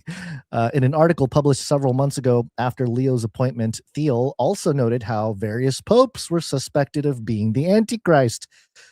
He also derided Leo as a, quote, woke American pope, and said that he worries about the fact that Vice President J.D. Vance, whose political campaign he has contributed to generously, is, quote, too close to the Pope. Quote, the slogan of the Antichrist is peace and safety, he said in December 2024 at the Hoover Institute. I believe we played these clips before, where he predicted the Antichrist, quote, probably presents as a great humanitarian who will tell his fearful followers that, quote, the stakes are so extreme. And, framing the Pope as the Antichrist and doing so from the Protestant view is they're literally taking a page out of Martin Luther and just like modernizing it. He's like, oh, Martin Luther was able to do it. Let's just do that. Let's get our theses together and smack it on the door of the Catholic Church. And yeah, you're the Antichrist. It's the exact same, but it's like AI, like AI doing the work. In Monday's encyclical letter, the Pope said just that. The stakes are indeed extreme. He warned AI could cause mass unemployment, the dissolution of family units, and unprecedented warfare. Leo advocated for, quote, the protection of employment in the face of AI, arguing family, quote, is a fragile social good immediately affected by the economic and technological transformations reshaping the nature of work. The Pope also warned that it is, quote, not permissible to entrust lethal warfare decisions to AI, such as automated targeting for missiles and drones, and predicted doing so would, quote, only bring about conflict more quickly, lower, quote, the threshold for violence, and reduce, quote, victims to data. I think we broke down some of that a couple episodes ago as well. He called out Silicon Valley giants like Thiel directly, accusing them of, quote, monopolizing expertise, data, and decision-making authority, and imposing power, quote, from above in an opaque and unilateral manner. Sort of the soft power thesis that currently does exist with the format of software and, sort of the disproportionate power some of these folks behind the software have compared to the people in front of it. Anthropic co-founder Chris Olah spoke in support of the Pope's warnings, plural, at the Vatican on Monday, though one should ask whether Anthropic is in any way different or just posturing, billing itself as the quote-unquote good guy in a crowd of bad actors yet in reality offering exactly the same product. So it is really fascinating how you create the two sides, right? You create the right left paradigm. You create the Catholic Church going against AI, or at least AI progress in a certain way. And then you create the pro tech, pro AI guy, and then you put him head to head. And then you get all the different priests from the different corporations like Anthropic to, kind of posture themselves on different sides. And then, you got a story to tell if Chris Olah abandons the Pope and decides to join Theil in the pursuit of, proper AI to prevent the Antichrist or whatever it might be. So you can see how all of this is being politicized. The Pope also advocated for AI regulations, including independent checks and transparency about algorithms. Yeah, I don't know how well that's going to work. I mean, at this point, if AI is doing the checks and transparency, or the checks and balances of algorithms of AI itself, you're not going to outpace AI. That's the thing. You're not going to be able to, as a human, be like, well, let me get a really smart programmer to go in there and read the algos and decide whether it's going to be no, it's way too slow of a process. So if the Pope wants to do that, he's going to have to leverage AI to do that for the purpose of speed. And of course, it just seems like a bad setup overall. Yeah, none of it's even practical, right? It's not. It's really not practical. It's just he's the Pope. He has to say something. He has to say stuff. Again, it goes back to kind of the controlled opposition thing, right? They need both sides of it. And, that's part of what the Pope is there to do, is at least to create a sort of managed opposition. And, talk about the quintessential historical two sides, Protestants versus Catholics. It's too easy. It's too easy. It's too easy to do. Thiel has warned that the Antichrist will call for global regulation and bring about a, quote, one world government. The Pope also seems to be critiquing the pseudo-religious savior complex of some big tech execs. He warned humanity to resist being seduced by, quote, the prospect of a technology that promises to free us from all weaknesses, and emphasized that, quote, pressing duty to remain profoundly human in the age of techno-optimization. Stay human, everybody. It's almost like the Pope is taking on the side of the Terrans, in the Dr. Hugo de Guerres context of the Cosmists versus the Terrans in the Artelect War. This may be a response to transhumanism. Look at that. It's entered the foyer.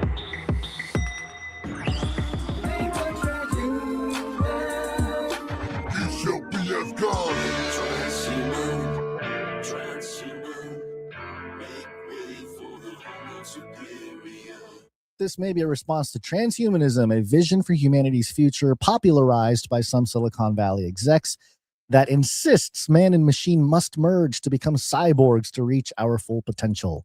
In addition to being a Christian, Thiel identifies as a transhumanist. Mm-hmm.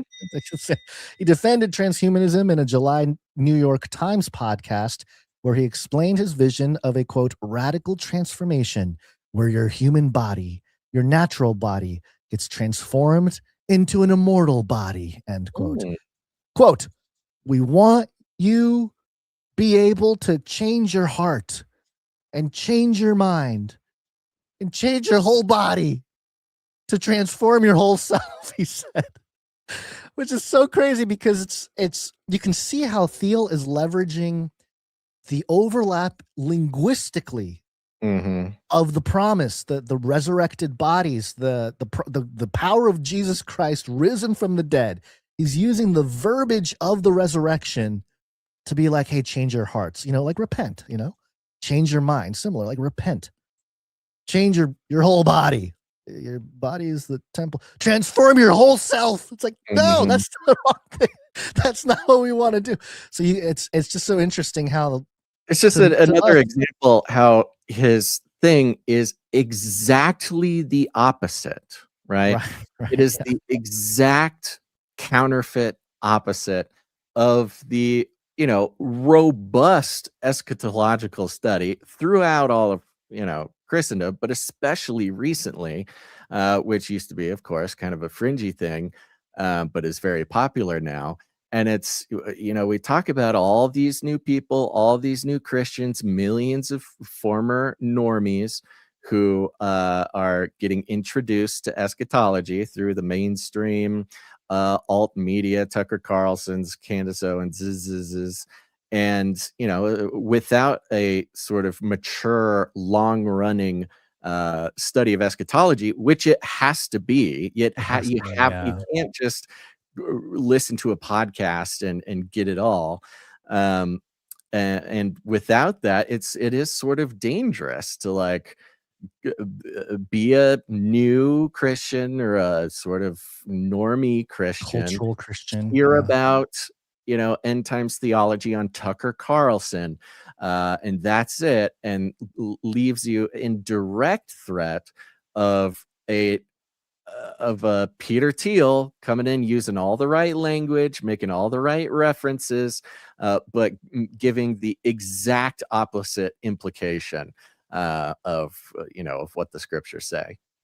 And this is early on in the study of transhumanism and religion, and and by the way, Carl Teichert is part of that research early on in the Game of Gods. He does talk about that. And one of the early pro-transhumanists religious groups was the Mormon transhumanists, and there was also the Christian transhumanists. They haven't been very loud. I'm surprised they've been very quiet since everything has gone down. But they promoted the same idea, interestingly enough, that like, hey, the Bible talks about new eternal bodies and immortality and all this kind of stuff, and that's what technology is trying to solve. I don't see a difference. And he's sort of, Peter Thiel stepping into that role is supercharging that whole concept. But it's interesting because the Pope is also going at this from the pro-humanity perspective, which it's interesting. It can be very confusing unless you're, I guess, been at it like we have for obsessing over this topic for 15 years. Okay, let me continue here. While the Pope suggests deviating from our humanity is dangerous, Theil argued during the podcast that transhumanism aligns with, quote, Judeo-Christian inspiration.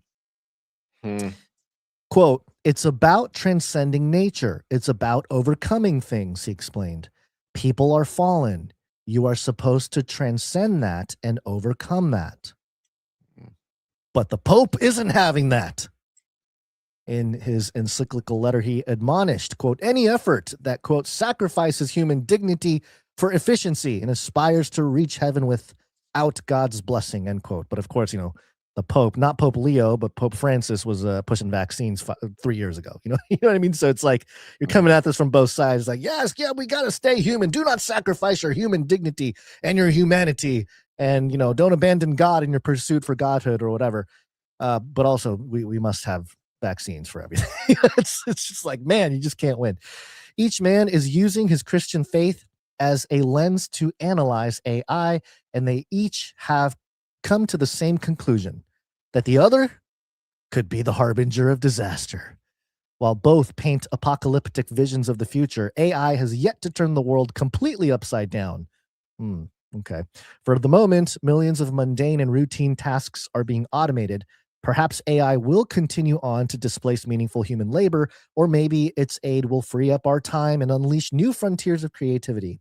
For the moment, we're still a long way off mass destruction or a cyborg-filled techno-utopia, let alone proving the existence of an antichrist. That's how the article, the article ends, trying to comfort us. Hey, we're not at the super techno dystopia or the techno utopia. Not even close to this antichrist thing, despite the fact that we have two figures being painted as the leaders of two of the biggest denominations of Christianity, loosely, Protestantism and Catholicism. This goes back to the conversation about the mass media being the ones to create consensus reality.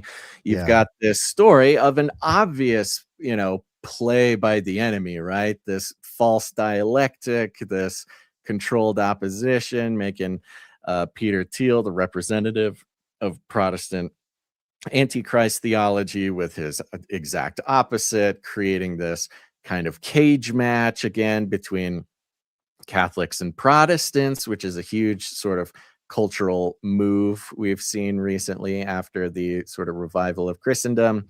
And then the New York Post coming in as the, don't worry, we're still here to tell you what consensus reality is.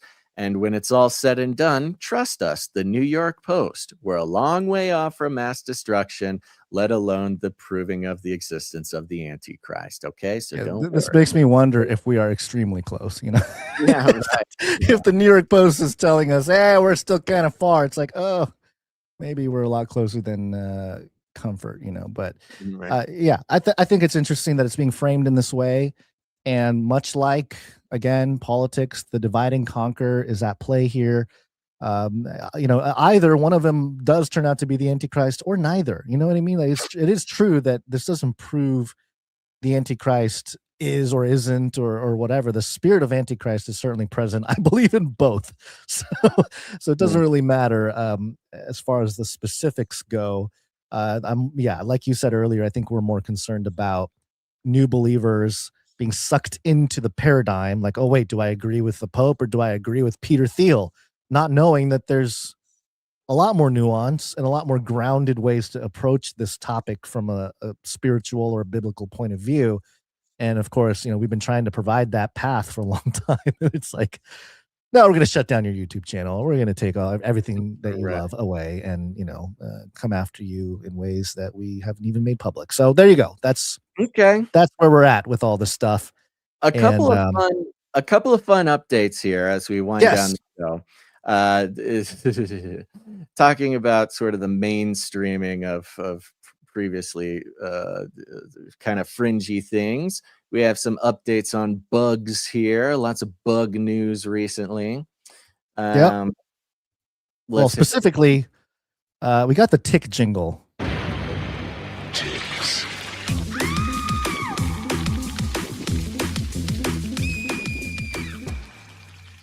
And it's funny.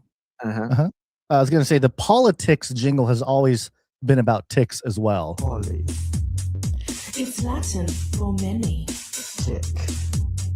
They'll suck your blood.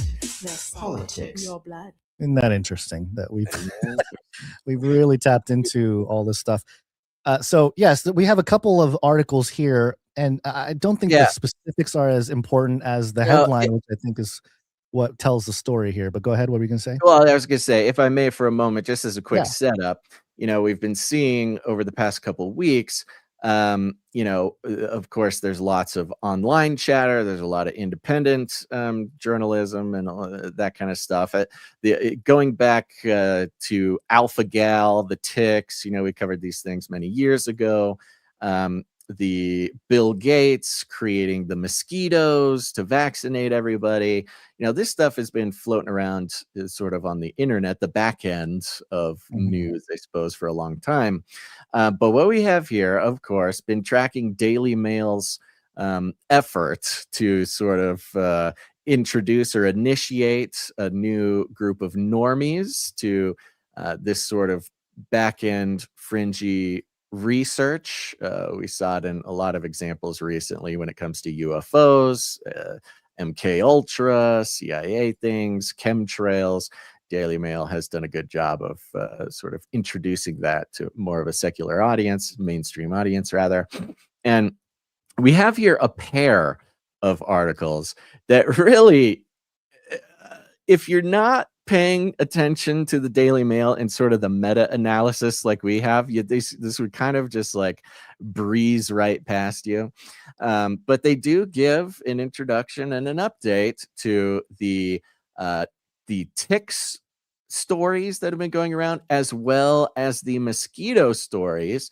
And there's some interesting hints being given in both of these articles. So number one, it's got Google sponsored mosquitoes. Google we gotta read the headline properly here. Oh, is that the headline by the like Daily Mail? Oh, maybe you got a different version. No, you're right. Oh yeah, I think you're right. Google sponsored mosquitoes is like the title of that video. But yeah, the proper headline for this Daily Mail article is Outrage. as Google plans to release 64 million bacteria-infected mosquitoes in 2 U.S. states. This must be stopped. Must be stopped. Outrage. The news is the backlash, right? The news isn't the mosquitoes. The news is the response. Google is facing backlash over plans to release millions of bacteria-infested mosquitoes in 2 states, a project critics have dubbed one of the largest open-air biological experiments in human history. Love it. Google doing it. Critics. Google doing it, yeah. Yeah, and this is the interesting thing is, we've the tale of Bill Gates, of course, has a long storied history. Bill Gates was the one, even during COVID, talking about giving, vaccines or various infected mosquitoes, setting them free to, whatever, inoculate people or something like that back in the day. But Bill Gates has had a little bit of trouble recently, right? He's really fallen out of favor.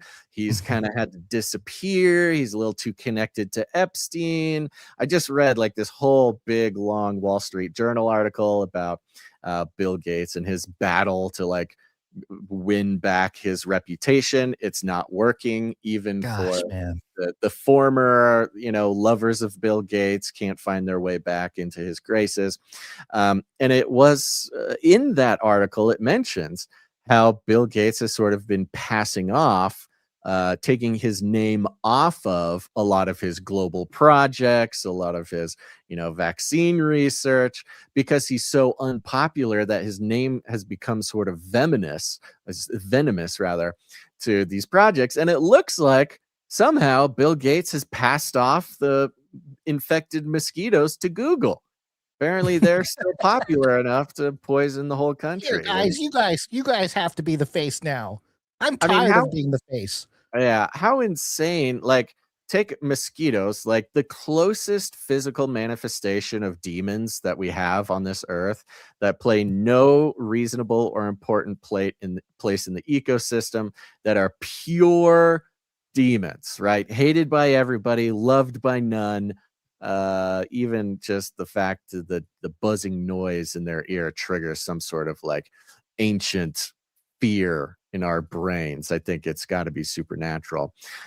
So like Google's like, yeah, people love us enough. I mean, they can't not love us. There's nothing they can do about it. We'll release the demons. Don't worry, Bill Gates. You don't have to take the hit.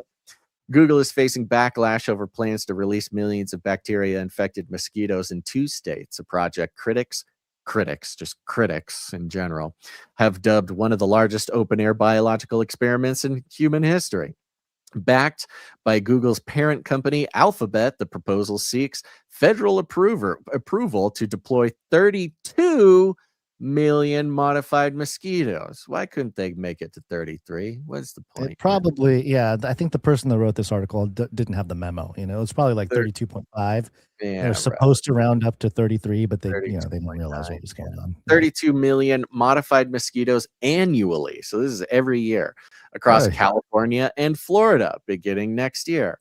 Yeah, it's good. You only have to deploy them on 2 separate states, because you do one on the West Coast, one on the East Coast, and then the mosquitoes can kind of merge in the middle and get everybody. Yeah. If approved, the 2-year program would result in a total of 64 million mosquitoes being released into the environment. The aim is to look at the bold and the clickable link, right? So you've got the blue bold text and then the regular text, right? So really making it stand out. The aim is to reduce populations of disease-carrying mosquitoes using. All right. I thought it was. I thought they were trying to depopulate the earth or something. There's kind of this little signal in DailyMail, right? Why not hyperlink that whole thing? Why only hyperlink the thing that is so specific to Bill Gates and his history of population reducing science and the whole conspiracy, right? I think DailyMail, whoever's doing the grunt work on putting these links in there, I think they knew what they were doing. The aim is to reduce populations of disease-carrying mosquitoes using what researchers describe as good bugs. Males carrying a good. naturally occurring bacterium called Wolbachia. Male mosquitoes also do not bite. This is exactly what Bill Gates was saying when he wanted to do it. He says, no, Yeah. don't worry. We're only giving it to the male mosquitoes. They don't bite. Leaving out the part that the whole point is that the male mosquitoes mate with the female mosquitoes and spread this infection to the offspring, which then will be carried by female mosquitoes who do bite. When the infected males mate with wild females, the females still lay eggs, but the eggs fail to develop and hatch. Sure. Gradually reducing mosquito populations over successive generations. Sure. While the method, by the way, gradually reducing mosquito populations over successive generations, that's not true. That reduces mosquitoes instantly in one generation. I was gonna say it should be done in one generation if this is so effective. If the eggs are not developing, there is no next generation. It's just bogus from the start. Yeah. While the method has been around for decades, many Americans are outraged by the prospect of releasing millions of insects into the wild, with some declaring this must be stopped. And it goes into sort of the legal battle, the political battle. But I think stopping right there is a good idea, because it's the main point, talking about how the idea of releasing millions of insects into the wild, modified insects, because this is exactly the problem with the ticks. The ticks that have a history of bioengineering in South Carolina. Many people believe Lyme disease was a government project disease. Yeah. And now we have alpha gal, which is a thing that makes people allergic to meat. And the clips are all going around from the World Economic Forum say, isn't it great that we can make people allergic to meat? And that'll that'll save the climate. We don't need to eat cows. The line of logic here, which was also a Bill Gates project, by the way. Yeah. I mean, maybe they know it'll work in the mosquitoes because they got it to work for the humans, and this Outrage. Like strange mosquito jihad project that they got going on here. Yeah, the bugs, the bug jihad. Bug jihad, yes. So wait, before you go on though, and we'll set up the next one, is that the hyperlink takes you to an article titled U.S. Military Under Investigation Over Claims That Weaponized Ticks to Spread Insidious Disease. Oh, great. And so the Lyme disease part of it, there was just a report that came out that said, hey, we got the vaccine for the tick-induced Lyme disease. Right. And of course, the people paying attention can see the problem reaction product, being set up here where, oh, okay, you got the Lyme disease jab from getting bit by ticks, getting Lyme disease from ticks. We're just, a couple notches away from getting the jabs for becoming allergic to tick-bitten. The alpha gal. Yeah, they're already talking about the vaccine for the alpha gal syndrome. Yeah, right, exactly. So it's like, hey, you want to eat red meat, you got to get your jab. It's pretty crazy. So it's all Bill Gates all the way outrage. down. And yes, they mention right here in this article the ticks. And so let's jump over to another article from DailyMail, which the headline reads, Outrage. Outrage. As scientists push to create ticks that spread red meat allergies. Isn't this biological terrorism? Now, up until now, as far as the mainstream is concerned, this idea that alpha gal was a genetically, modified thing has been totally taboo. Conspiracy theory. Totally. No. The government would never make, a thing. That's just crazy conspiracy theory. Well, right here, outrageous scientists push to create ticks that spread red meat allergies. Isn't this biological terrorism? A recently unearthed study has set off a tidal wave of outrage after scientists claimed it was morally justifiable. And we saw this during COVID too, right? We saw this during the vaccine conversation with COVID, where they decided it was morally justifiable, again, Bill Gates connected, morally justifiable to secretly vaccinate people, getting rid of informed consent. It's morally justifiable to vaccinate people without telling them, either through the food or through bugs or through something. So this is just an ongoing extension of the sort of moral debauchery of the COVID era. So, a recently unearthed study has set off a tidal wave of outrage after scientists claimed it was morally justifiable to infect people with a virus, making them allergic to meat. Researchers Parker Crutchfield and Blake Harith from Western Michigan University published an inflammatory paper in 2025, making the case that society had a moral duty to spread. These are the exact words that they used during COVID, to spread ticks that were infected or engineered to carry alpha-gal syndrome.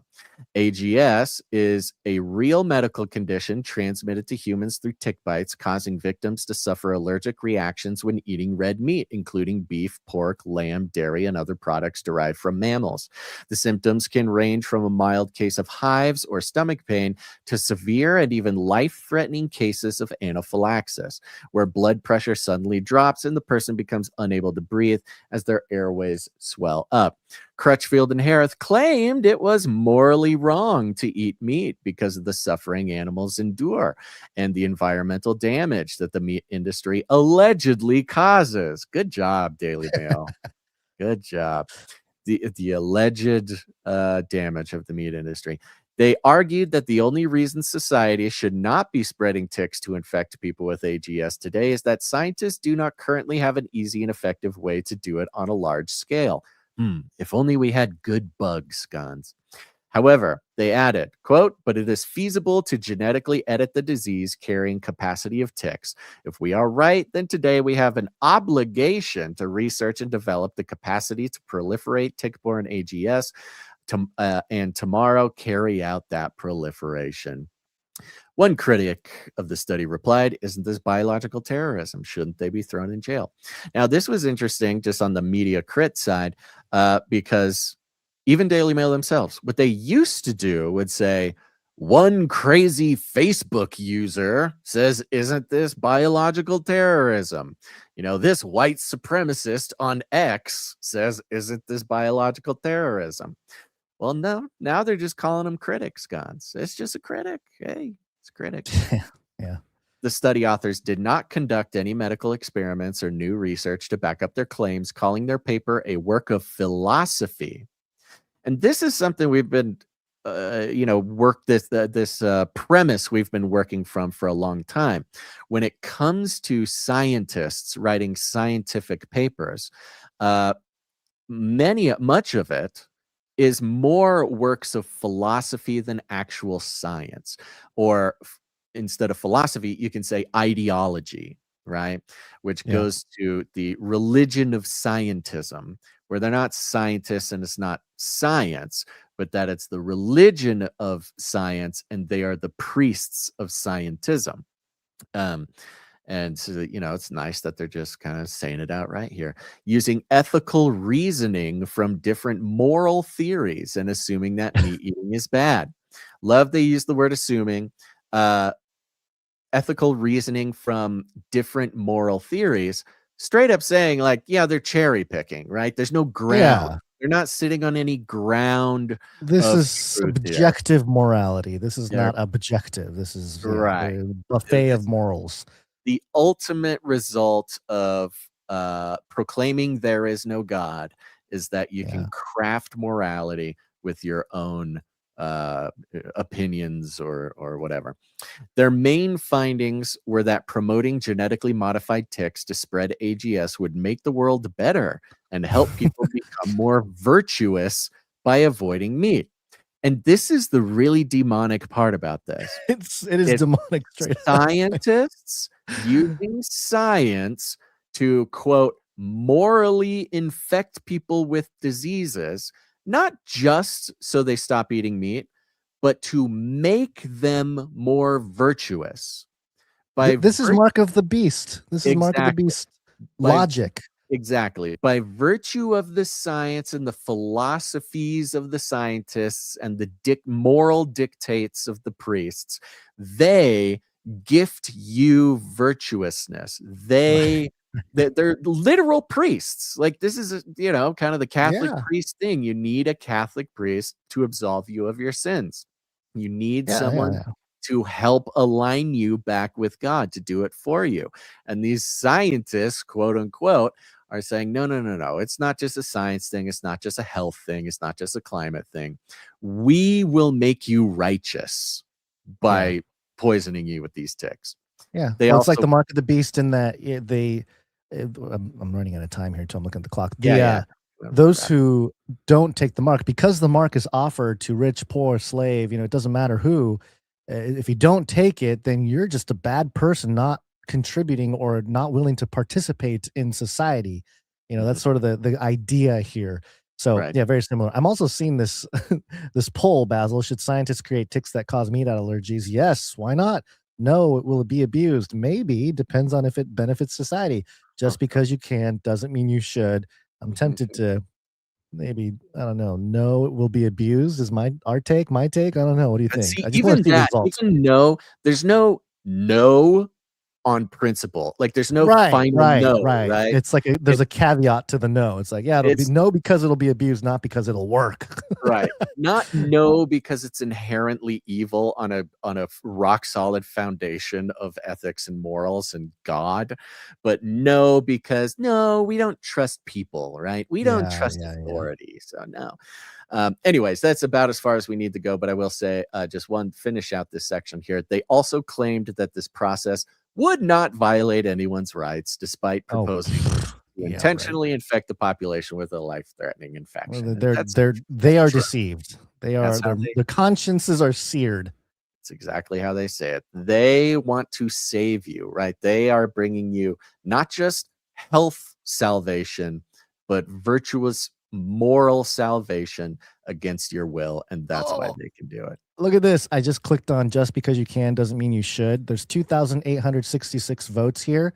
2% said yes, why not? That's 61 votes. No, 64%. That's 1,845 votes. Maybe 1%, 16 votes. Just because you can doesn't mean you should. 944 votes. 33% agree with us, Basil. Look at that. There it is. 33% agree. All right. Well, with that, Gons, let's go ahead and land the plane here. Thank you, everybody, for tuning into the show. Appreciate you being here. We're going to be back on Monday. Just to take a second, thank some other producers who come in and help the show with their time, especially a big old shout out to our timestampers. Timestamp, it's hard work. Timestamp. Jade Bouncerson coming in with the timestamps for episode 945. Thank you very much. Jade Bouncerson. Shout out to the Canary Cry Tech team as well. Thank you, Tech team. And as always, big thank you to Jam, who heads up the Telegram channel, Adam482, who heads up the Discord channel. I'm doing this by memory because I cannot find where I have these things written down. Let's see if I can do it. Where did it go? Is it on the doc? Do you see the list? Plankonifius coming in. Oh, there it is. Okay. Of course. Thank you to Joe for the feedback. Oh, if join the communities, you need to do it. Join the Telegram or the Discord, or you can go to canarycry.community and join our own little social media over there.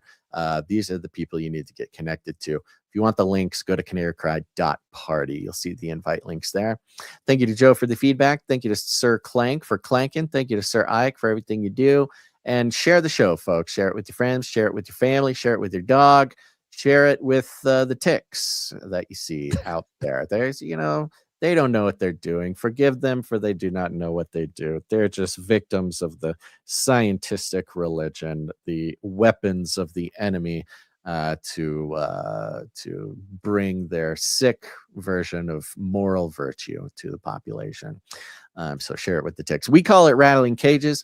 All you got to do is walk right up to them, grab them by the cage, and then you shake it. The end of the world occurred pretty much as we had predicted. I want to shake things up, stir up some controversy, rattle a few cages. Hey, stop that! You'll never silence me. I'm the last angry man, a crusader for the little guy. Leave the bird a few cages. Rattle a few cages. Every opportunity to improve. And if they don't? Ask Noah. That's right. Just ask Noah. Gabby in the chat says maybe these bug scientists should go missing. Yeah, you know, it's never the scientists you want to go missing. That's true. I like that take. I like that. You got any last words, Guns? No.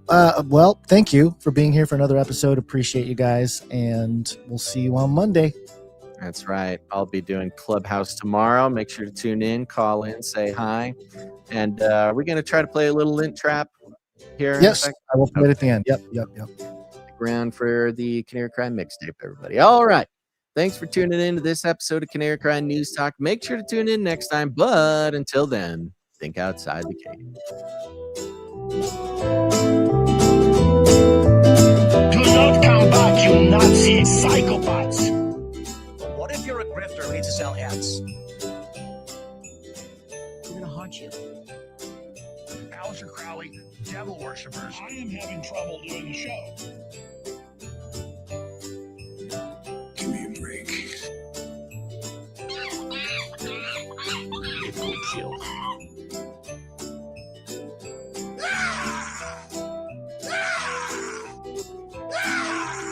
Toilets! Feed him more. Remember, reality is an illusion. The universe is a hologram. Buy gold. Bye! Can I tell you a sort of a twisted pleasure that I have? It's okay. Clearing out that lint trap. Clearing out that lint trap. Clearing out that lint trap. Clearing out that lint. Clearing out that lint trap. Clearing out that lint trap. Clearing out that lint trap. It takes time. A lint catcher. I love it, man. Hey, you gotta clean this out. It's like, a lint catcher. It's a great reset. A lint catcher. I love it, man. Hey, you gotta clean this out. A lint catcher. I love it, man. Yeah. I love peeling off that big old lint trap, rolling it into a ball, peeling off that big old lint trap, just like throwing it in the trash, really. Should I be saving this? No. You could knit it into a scarf or something? No. Surely. It's very soft. No. This would make really good fire starter. You are a weird prepper. Hoarder. Like a weird guy, man. Weird prepper. Not normal, like a weird guy, man. Clearing out that lint trap. No. Clearing out that lint trap. Clearing out that lint trap. That lint trap. I know it's gross, folks. A lint catcher. I love it, man. Hey, you gotta clean this out. It's like, a lint catcher. It's a great reset. A lint catcher. I love it, man. Hey, you gotta clean this out. A lint catcher. I love it. Doesn't work. I'm constantly having to remind myself to wear a pink shirt for the show. Constantly having to remind myself, save the dryer lint, use it as fire starter, knit a scarf, save the dryer lint. Value for value. We take no money from corporations, commies, or cartels. Canary cry, not surprise.